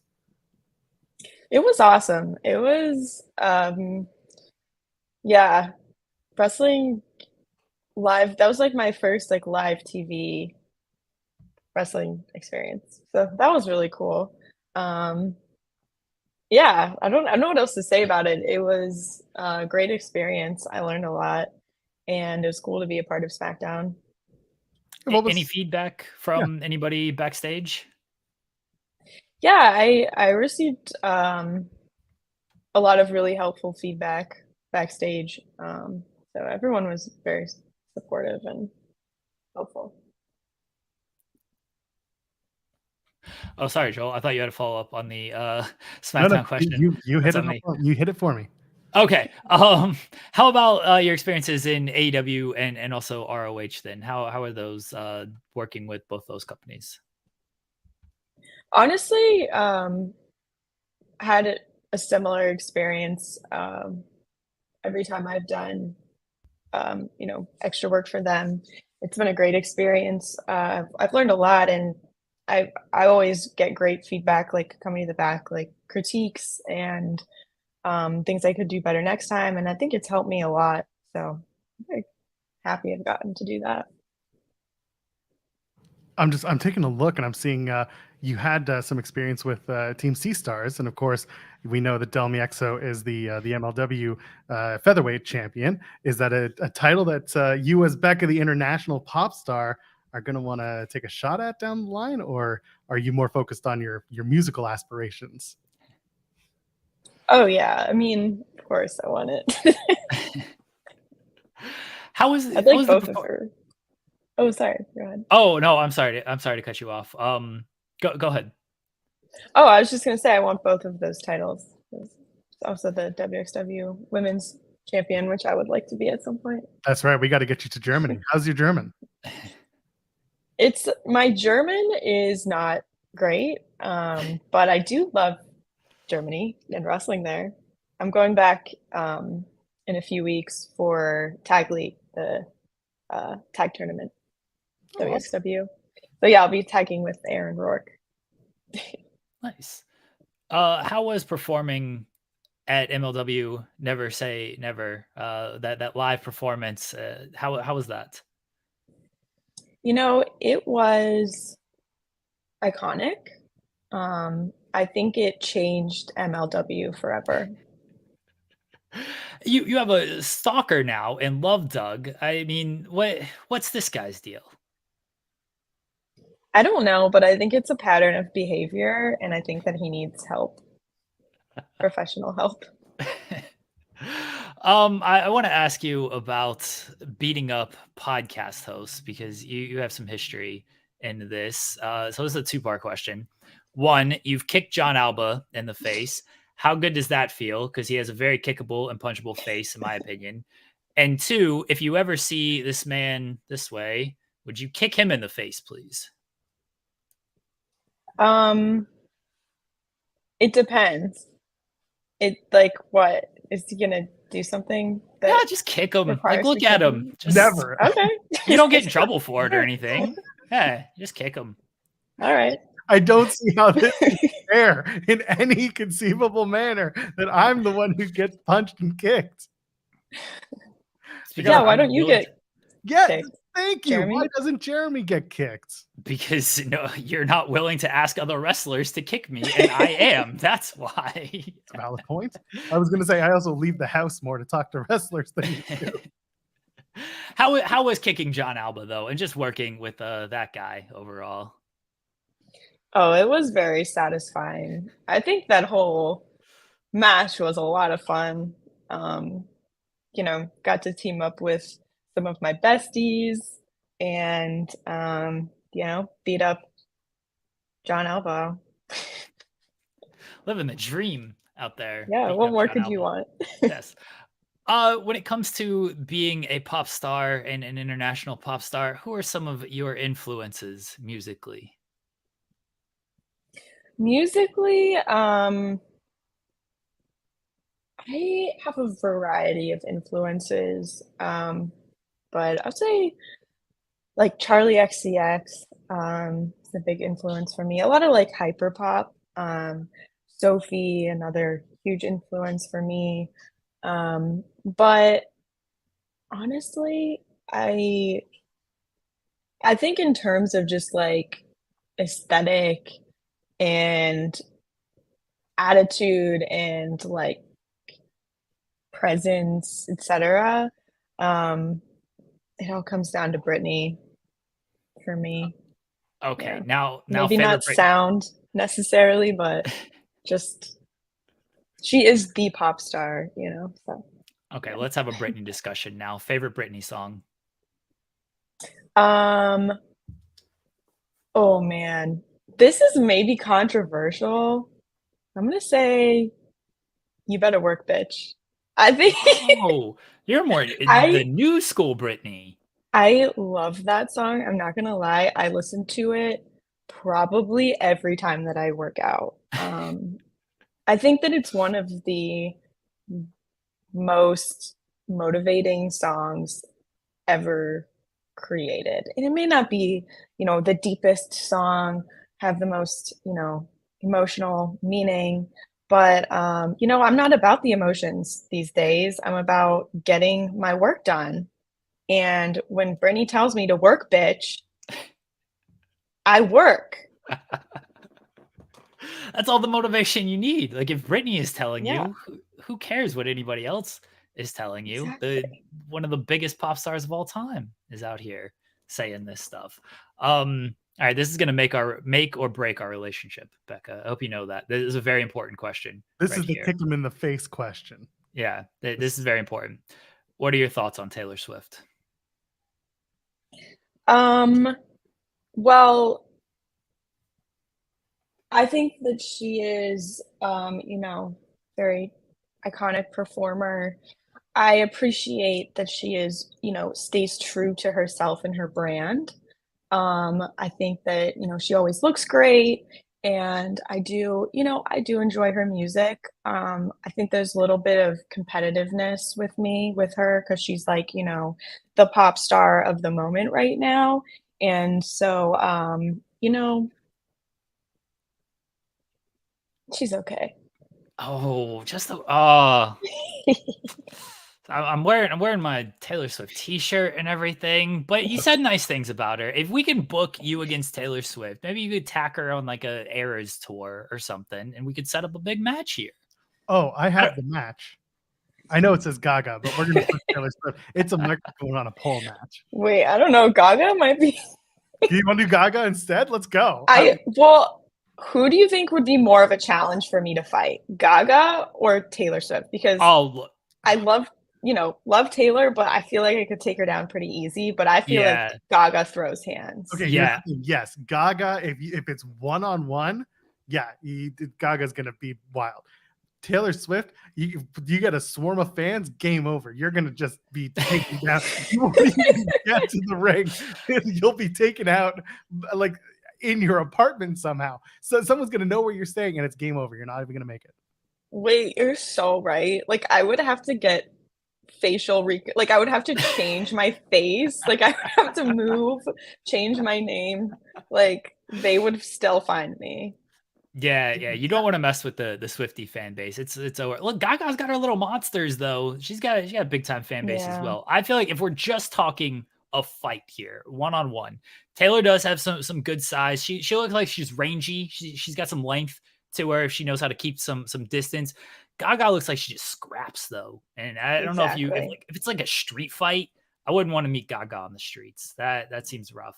But here's the thing: Becca's been in so many like fans bring the weapons matches, hardcore matches. Like you have beat the shit out of so many people with weapons. Someone might just bring you like a guitar with thumbtacks on it, and you'll be good. Exactly. Yeah, I do have the experience advantage. Yeah, I think also the aesthetics of me versus Gaga might beat out me versus Taylor. Because yeah, I don't know. She's wild. Gaga's wild. Forget Maki Ito. I now want this match to be. Yeah. Gaga. You know what? Throw Maki in there too. Let's go. Like a triple threat. I'm so excited for it. Oh man. Jeremy, I don't know if you have a last question. Oh, I was gonna have Becca, if it let everybody know where they can find you at on socials, and then tell everyone to tune in to the Vacationland Cup. That's on Saturday. It'll be on IWTV. Everyone can check out the big show from Limitless, and the winner of the Vacationland Cup gets a shot at the Limitless Championship. But let everybody know where they can find you at, Becca. Yeah, you can follow me Twitter, Instagram at B3CCA Forever. It's also my website, b3ccaforever.com. You can find merch. I have links to my music posted there. It's also streaming on Spotify, Apple Music, YouTube Music. And yeah, watch IWTV tomorrow. Watch me win the Vacationland Cup. So. There you go. You can find Becca on MLW as well, getting stalked by Love Doug seemingly every week at this point, all over the place as an international pop star. Thank you so much, Becca. Thank you for joining us this morning. Thank you. Good luck. There we go. That was Becca, everybody. Big shout out to her for joining us.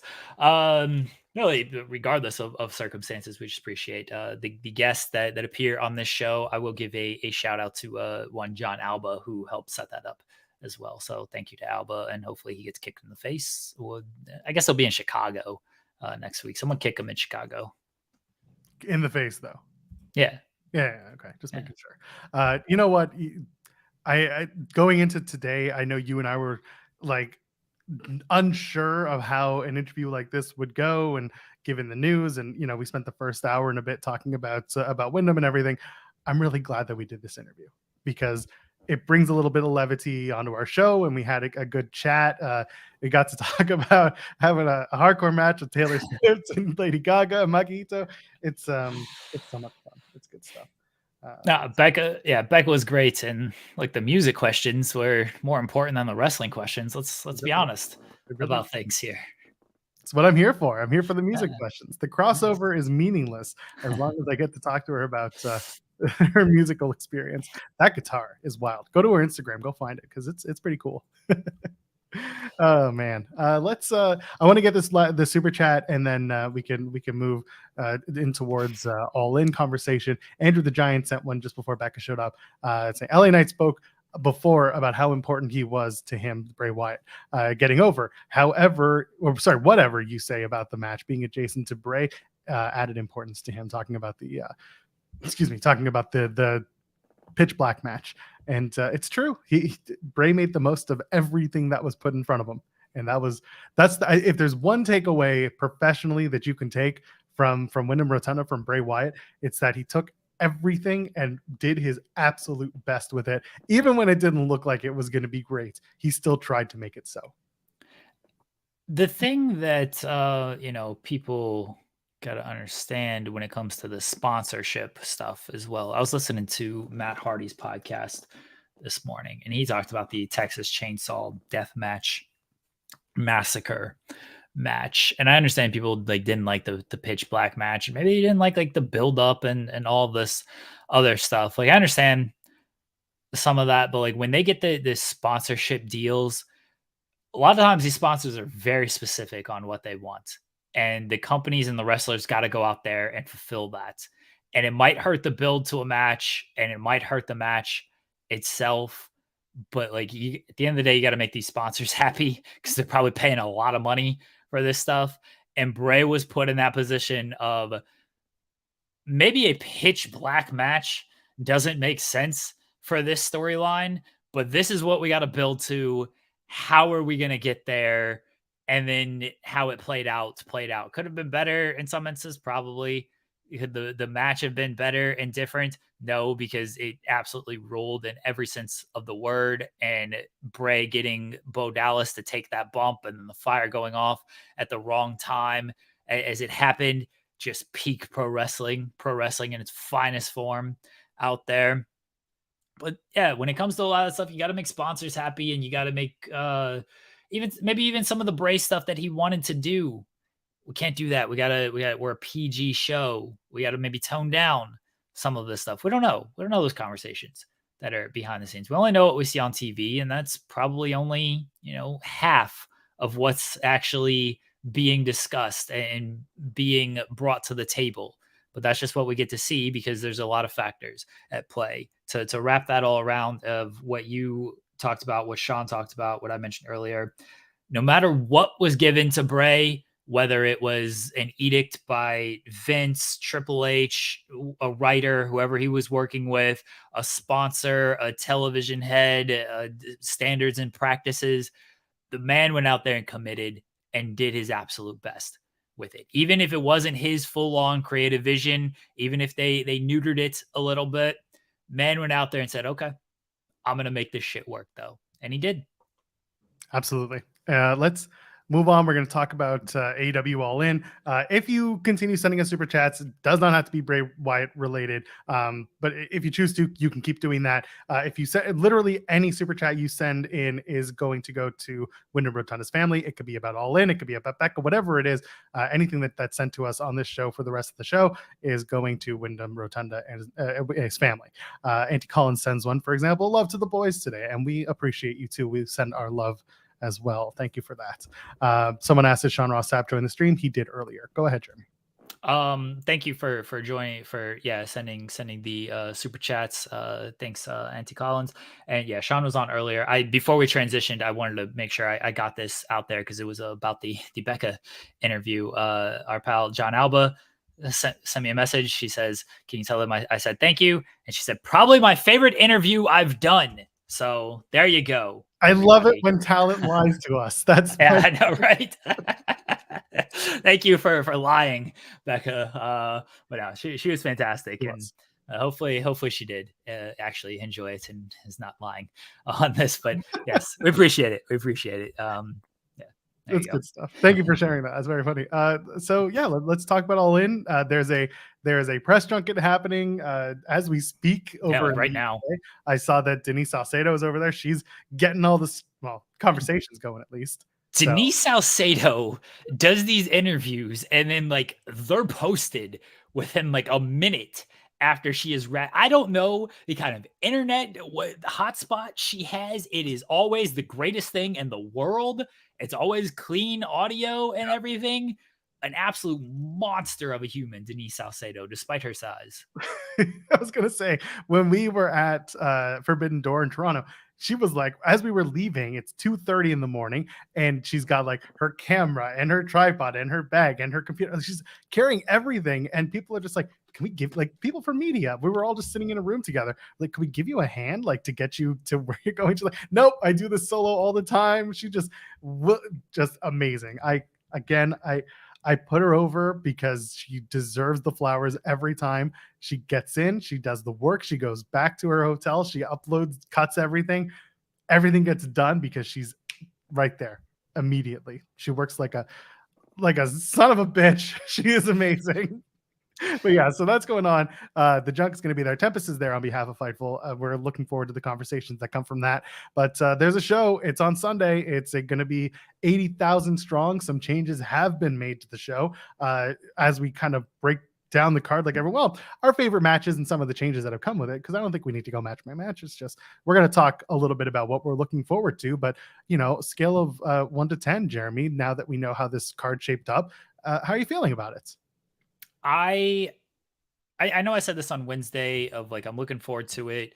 If it like as a vacuum, as a show, obviously my position's just a little bit different because it's a long day. It's even more different now with everything that's happened since Wednesday. I'm actually looking forward to it more because it will be kind of a nice little escape after everything that has happened these past couple of days. And like looking at the card, I've complained a little bit about the build. I've tried to give constructive criticism. I don't say complain. That makes it seem like I'm just like, that sucks. I tried to give constructive criticism about the build, but overall, I look at the card and I'm like, it's going to be a good show. I know it's going to be a good show. I know there's going to be a lot of fun stuff. I know everybody's going to go out there and they're going to bust their ass, and it's going to be a fantastic show. It's going to be a memorable show, like wrestling wise, even just the totality of it all, the moment of it all. It's going to be very memorable. So I'm excited. There's stuff that I wish could have been done better. There's additions I probably would have made, subtractions I probably would have made. But overall, I'm looking forward to this show. And I love that it's an afternoon show. All wrestling shows should be in the afternoon and on Saturdays. I'll be watching it at midnight Eastern on replay because I will have come back from emergence and spending the day with family. So I'm going to catch up on it. Probably going to be good for the best because I won't have to handle the hot takes and the immediate reactions. I can take it in all one by one, especially if my prediction from Wednesday comes through, because AR Fox is out of the coffin match. Christian Cage is in.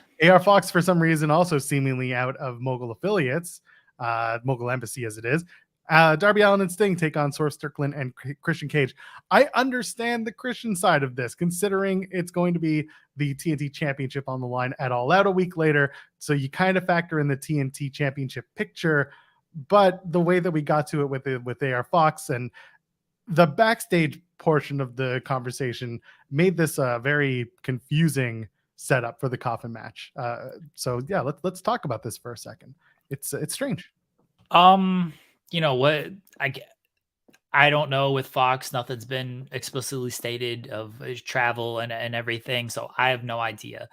Jensen and I talked about this yesterday. I don't want to hit too many of the same points, but kicking Fox out seems like a reactionary call to him not being able to do this match. They could have maybe done something different on this. And Jensen, an idea that I really liked was there was security footage of Fox like continuing like assaulting Nick Wayne at a different time, and he basically got arrested for that. And then you're not kicking him out of the group. You're just, but it makes it, oh, he's arrested, so he can't participate in this match type of thing. And then you put Christian in there. But yeah, kicking Fox out of the group does kind of suck because it just was getting started. I really like the pairing between Swerve and Fox. That was a long-term thing. I don't think Swerve and Christian is a long-term thing. It just seems like a thing to do because it's all in and they needed something, and Christian makes sense because Christian makes sense because we got Darby and Luchasaurus the following week. The wife just messaged, said with cash, those probably aren't great optics. I understand that.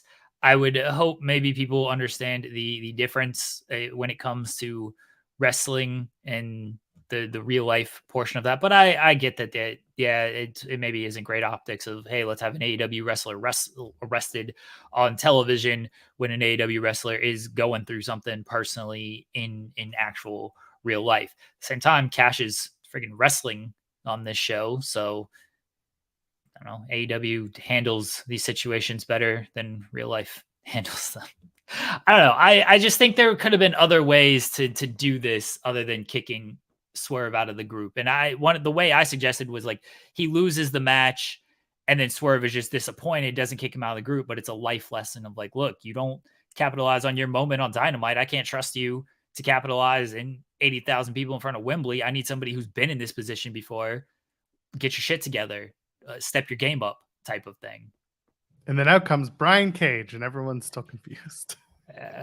Just the whole segment was very confusing. I stand by more now than I did before. My Sting is being put in that coffin scenario.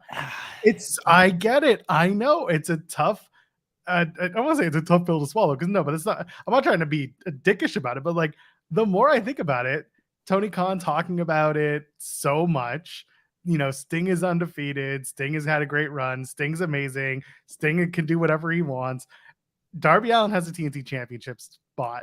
Swerve Strickland's on the ascent. Christian Cage is doing what he's doing. You could put Christian in the coffin, but it's not the same unless you tie it into like Christian keeps making fun of everyone's dead dad.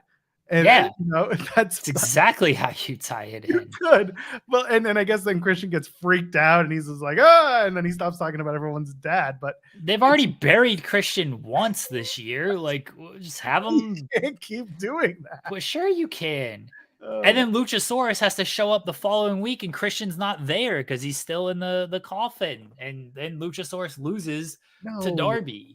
Luchasaurus has a segment on Dynamite where he's just talking in front of a room that is in the far off. It's like it's on fire. And then we get Christian Saurus. That was the introduction to Luchasaurus when Christian. Do I have to do the Will Washington BTE bit where No? I'm just no selling this. I could tell. Yeah. I can tell. I don't know. I think that Sting might actually be put in a coffin, and it'll turn him into Joker Sting. Look, if you're correct, you can take your victory lap because we love doing that on this show.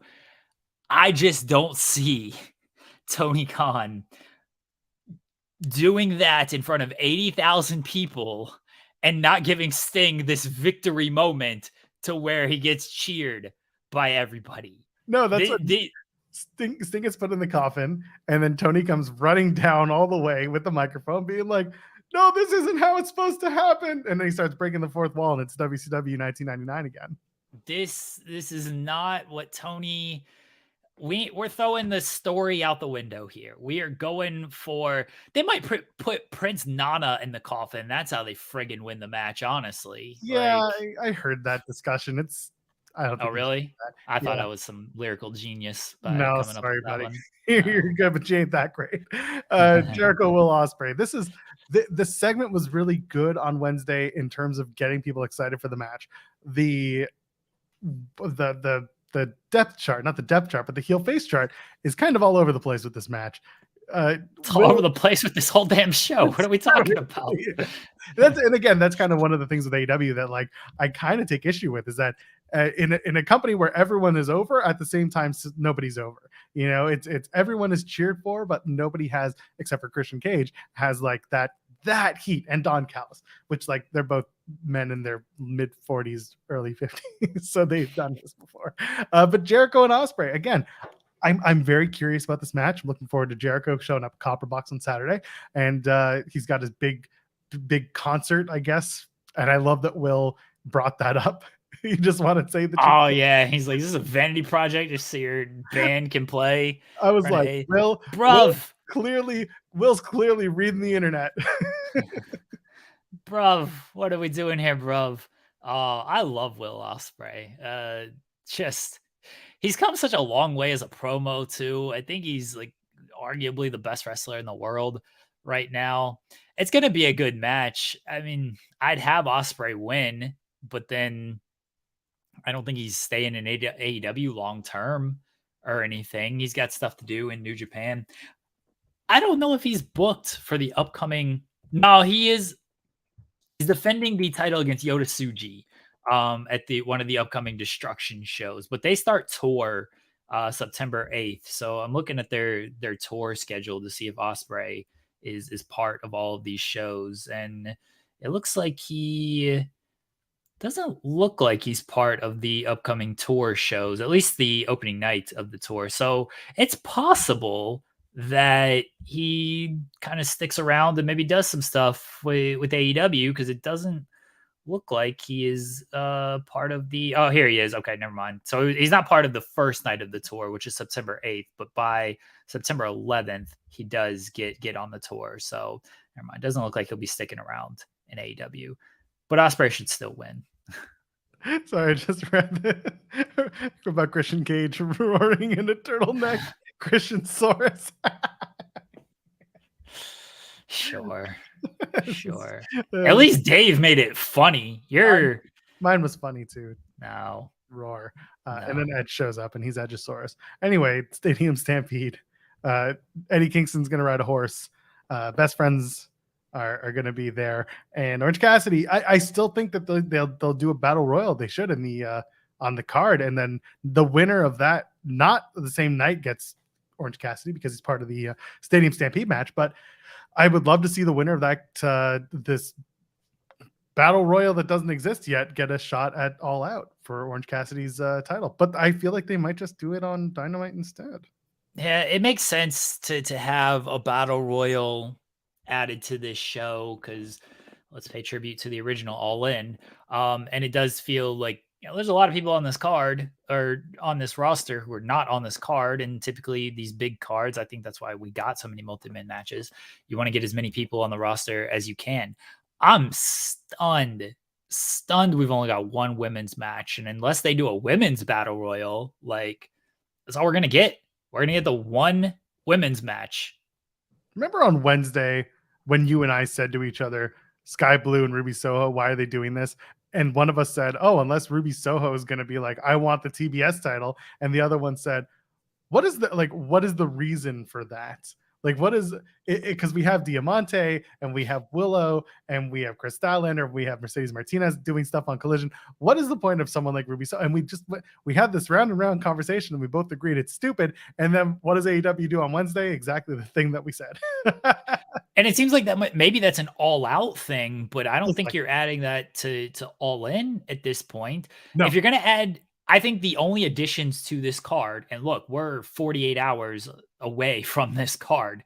If you're going to add anything, it's probably just going to be a battle royal on men's or women's. I don't think they're going to make any like late additions. Maybe they do add Ruby and Chris to the pre-show, and that's announced on Collision or maybe Rampage tonight. I don't know.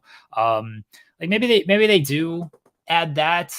It does feel like it's going to be an all-out thing, though, more than all in. And Ruby, yeah, she made the challenge and everything, but like maybe show up on Collision and do that stuff. There's 9 matches on this card. That's usually what Tony's been sticking to lately. Plus, you've got the 0 hour where there's only the one match announced.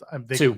Two. That's right. They announced the the FTW championship match between Hook and Jack Perry. That's gonna come. They announced it, but that's all gonna get set up on Collision on Saturday. Yeah, Tony just spoiled it on AEW Unrestricted. Buddy, so I'll typically listen to Unrestricted, even when Tony does the promotional things. I made it the first 10, 15 minutes.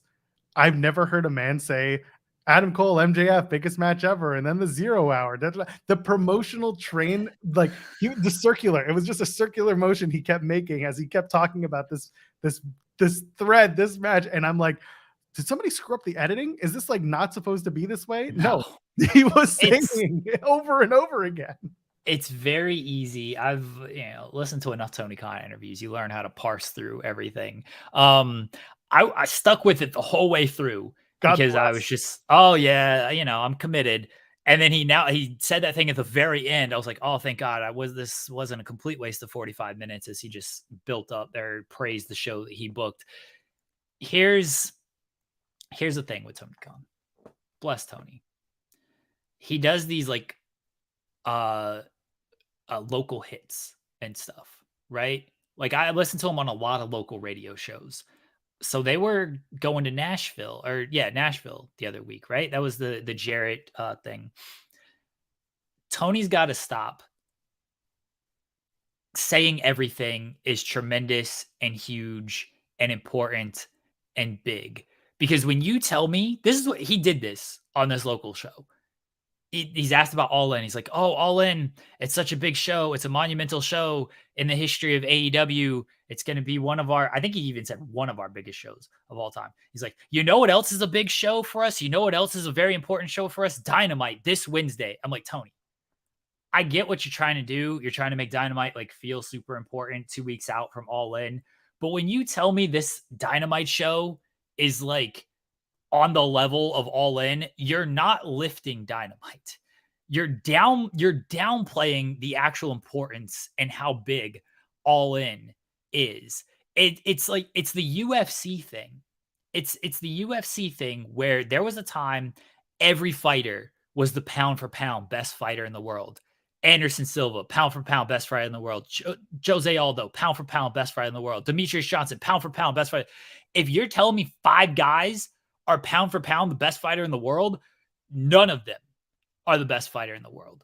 I want him to actually put importance on this stuff instead of saying like, this is the biggest match ever. This is the biggest match ever. This is the biggest match ever. Like, it's okay to be like, this was a big match, but you know what the actual biggest match ever is? It's this. It's okay. This random Dynamite on a Wednesday ain't as big as All In. It's all right. It's okay to say that, Tony. Remember when every episode of Dynamite was the best episode of Dynamite ever? Oh, yeah. That was a big time bit that I got a lot of mileage out of. Like, every episode is the best episode. It's like, they can't all be the best episode ever. Just stop with I understand you're promoting and stuff. But when you do that, I think he thinks, and a lot of people think like, oh, it makes it feel so much more important.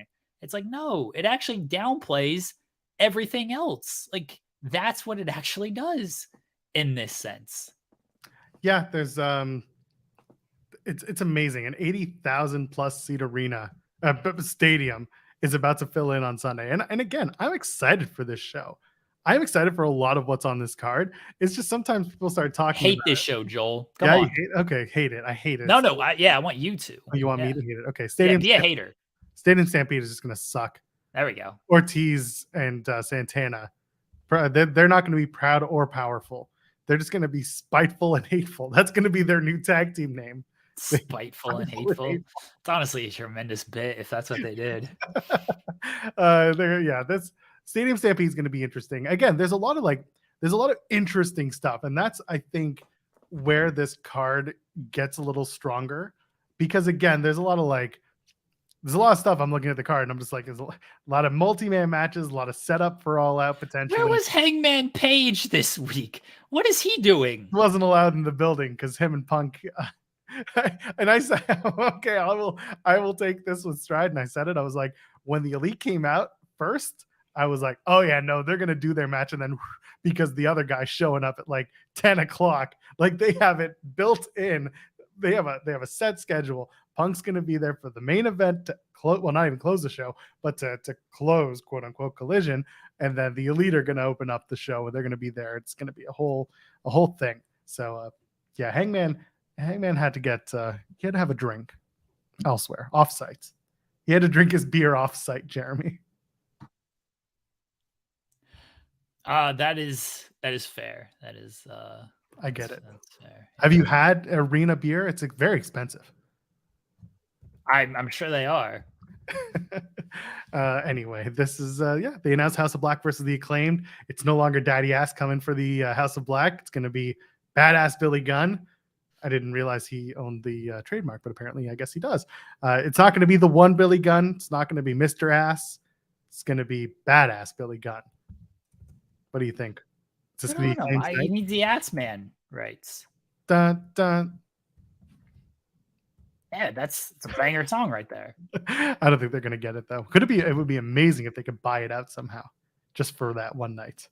Pay up, prove your fandom, TK, and pay up. That's the one time where I'm just going to be put it to the test, Tony. Let's see it. And then other than that, I mean, the big story is, of course, Adam Cole and MJF and what's going to happen in the 0 hour match, the tag match, and if it's going to play into the world title match. You assume it is. You had all the thread through Dynamite. I think it was Phil Lindsay who was like, why is everyone just shitting on Renee Paquette tonight? And I just replied to him. I'm like, it's we hate Renee on Wednesdays. We hate Tony Schiavone on Saturdays. That's the rule. I don't make them. That's how it goes. But that was good. I think Renee got a lot of time on Wednesday and did a really, really good job with that. And MJF versus Adam Cole is going to be a really fun match to watch. And how does it end? How does this whole thing end leading into All Out? So Jensen and I had a large discussion about this yesterday. I don't want to rehash too much of it. It feels like they either win the tag titles on the pre-show, or maybe there's a walkout and Roddy comes in and he wins the tag titles with Adam Cole. Because I still maintain you don't want Cole or MJF taking a pin in this match. I maintain that. I don't think it's a good visual for them to take a loss and then, oh, hey, watch the main events, tune in type of thing. So they either got to win or they got to win type of deal. It's just a matter of who might win. You can build a little extra heat if somebody walks out. If MJF, and I assume it would be MJF, if MJF walks out during the match and then Roddy comes in and then MJF is like, I was just focused on our tag match, whatever. Like, who cares about those ROH tag team titles type of thing? And then MJF is the better heel in this sense anyway. I don't know. They got a lot of directions they can go with this. I could see Adam Cole winning and turning on MJF afterwards and him going full on heel, and you actually try to ride a babyface MJF. It feels like an MJF win. It feels like MJF closes it. And my prediction, my official on record prediction, here's what it is. MJF and Cole win the ROH tag titles. They win in the main event, MJF wins in the main event. And then they hug. They're still ROH tag team champions. And they go on and they kind of still have a feud with the Kingdom and Roddy off of this. MJF goes into whatever he might end up doing, which I don't know what that's going to be. But I think we have a happy show closing hug to end this show with MJF still as the champion. what if CM Punk comes out and just DQs the match, throws it out, pisses everybody off, cuts some big scathing promo being like, this isn't the world's champion. This is the world. I am the real world's champion. The only way that we're going to settle this is next week, my home turf. We're going to do it at Chicago. I want you, Max. It's going to be you and me. And then Adam Cole's like, no, like, screw you. My friend and I weren't finished having our play fight. So you know what? It's going to be a triple threat to consolidate the real world championship and the AEW world championship. It's going to be CM Punk, Adam Cole, Bebe, and MJF. And that's going to be it. Okay, give us a real prediction, Joel. That's not your actual prediction. Okay, there's a part of me that thinks that would be a lot of fun. I think that not giving a finish would definitely upset a lot of people, but this is also a setup to All Out. Like, this show is a big show, but it's a big setup for All Out. And I wouldn't be against them doing that.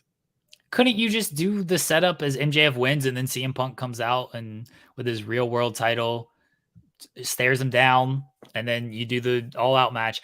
I'm not super sold too. What? Because I think I might want Cole involved as well, as kind of a thank you for everything that's happened with MJF, as for carrying the summer with MJF. I'm not super sold this MJF CM Punk match is happening, by the way. That's fair. They ain't talking. They ain't talking about it. MJF ain't acknowledging this stuff. Like, because here's the thing. I understand, like, on screen it makes a lot of sense and everything. There's real emotions involved in what CM Punk said towards MJF last year when he called him a child and Tony just wants me to work with children. And there's real emotions involved in MJF. I know he plays a character and everything, but there's real emotions involved of, dude, you did all this shit. You left. We had to carry the company. You come back, and now you're acting like everything is just fine. Like, I think there might be a little something to this of MJF rightfully says, like, no, dude, like, you're the one, you said all this stuff, you left, you threatened some livelihoods here, and I'm just going to go back, and you ruined all this. You ruined the big plans. You ruined the big return. Like, I don't owe you nothing at this point. So I don't know if that match is happening. As much sense as it makes, and as much CM Punk saying it and doing the real world title thing, we've also just seen CM Punk trying to shoot himself into a work plenty of times, and it ain't worked out so far. And there's a third side to it, is that it's the idea of what is the AEW World Champion going to do if it's CM Punk? He's not going to show up on Wednesdays. He's only going to show up on Wednesdays if the Elite aren't going to be there. It's a very strange thing to do. It's just not going to work. So, listen, I agree with you to a certain degree. MJF Adam Cole, if Punk is off the table, MJF Adam Cole could very much end with Adam Cole not turning but aligning with the Kingdom, but MJF still getting the victory. So MJF and Adam Cole have a spirited match, talented match. MJF gets the win, and then the turn happens. Or maybe MJF joins the Kingdom, takes everything from Adam Cole. Meet my new best friend, Roderick Strong. That's the tricky thing in this, because it is, well, like you said, kind of a setup show for All Out, and it shouldn't be. But it feels like they got to do like an angle, and I just don't know if they are. I think this is going to be a celebration.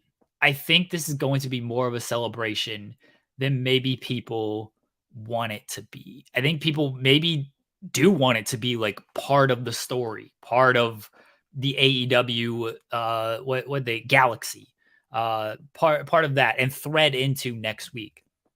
I think they might do a lot of this stuff just on Dynamite or Collision, or maybe they hold off and do it at All Out. But I think this is going to be more of a celebration than like, hey, let's wrap up and continue stories right now. I like that we're talking about it. I like that we are filled with speculation about it, because it means that there is a vested interest in it. Hopefully whatever comes out of it is going to tell some good stories, because we're looking forward to Sunday. There's a lot of really fun stuff on the table. And then, of course, you got to get us interested in the following Sunday for All Out, and then of course Payback. I'm going to be at Impact Emergence on Sunday night. If you happen to be there in Toronto, come and say hi. Tonight, kick him in the face. Don't kick me in the face. I will be with my brother. It will be very awkward for everyone involved. Just don't do it. I'll also be at the X, the CNE tonight, covering the press conference. Josh Alexander is going to be there. Santino Marella is going to be there. So I might just have a quick chat with them, see if I can get my 60-minute sit down with Daddy Scott D'Amore, Jeremy Lambert. We're going to do it. I'm going to beg George Iceman for the time. So who knows? Let's get on out of here. Today's show was very special. I thank everyone who was in the chat. And Jeremy, I thank you because there's no one else that I get to do this with every week. And when tragedy hits wrestling, I'm glad that you and I have not just each other to talk about this with, but also our chat and our pals from Fightful. Yeah, thanks everybody for joining us today. I know it's been a tough less than 24 hours. I mean, over 24 hours if you want to Terry Funk passing as well. It's been a tough couple of days. Let's just put it at that. It's been a tough couple of days in the world of wrestling. I hope we were able to provide a little bit of outlet for everybody. I know for me personally, the show provided a little bit of outlet after last night. I hope the wrestling is good this week and can take people's minds off of the bad stuff that has happened. Thanks everybody who donated a super chat. Again, that money is going to go to the Wyatt family. So thank you for supporting them through this show. That means a lot to us that you would do that with your money. Yeah, we didn't preview SmackDown. I know they announced stuff, but of course they announced that stuff before everything. I would imagine it'll be a large, heavy Bray tribute. I'm going to repeat, if the tribute show is not what you are hoping it to be, just realize that there's a big human element at play here, that certain people might not be able to get to certain places. Certain people might not want to be at certain places. And also they're putting this together on 24 hours notice. And like, that's a difficult thing to do. So don't fantasy book a tribute show, everyone. Like, just let that play how it's going to play, and trust that it's the best involved for everybody, and the best involved for, most importantly, the family, because that is what matters in this case. So SmackDown should be emotional, should be very emotional tonight. I'm sure they're going to do something. I'm looking forward. Sounds weird to say, but I am looking forward to just kind of coming together with all the wrestling fans and hopefully celebrating and remembering, continue to remember Bray. We send our love to everyone involved and to the Rotunda family. No plugs today. Just go hug somebody, call someone you love, and we'll be back on Monday to talk about, well, the usual stuff. So we'll see you then. We'll all in to talk about. We'll talk about it, everything. So, ladies and gentlemen, friends beyond the binary, we'll see you on Monday. Enjoy your weekend. We send love. Cheers.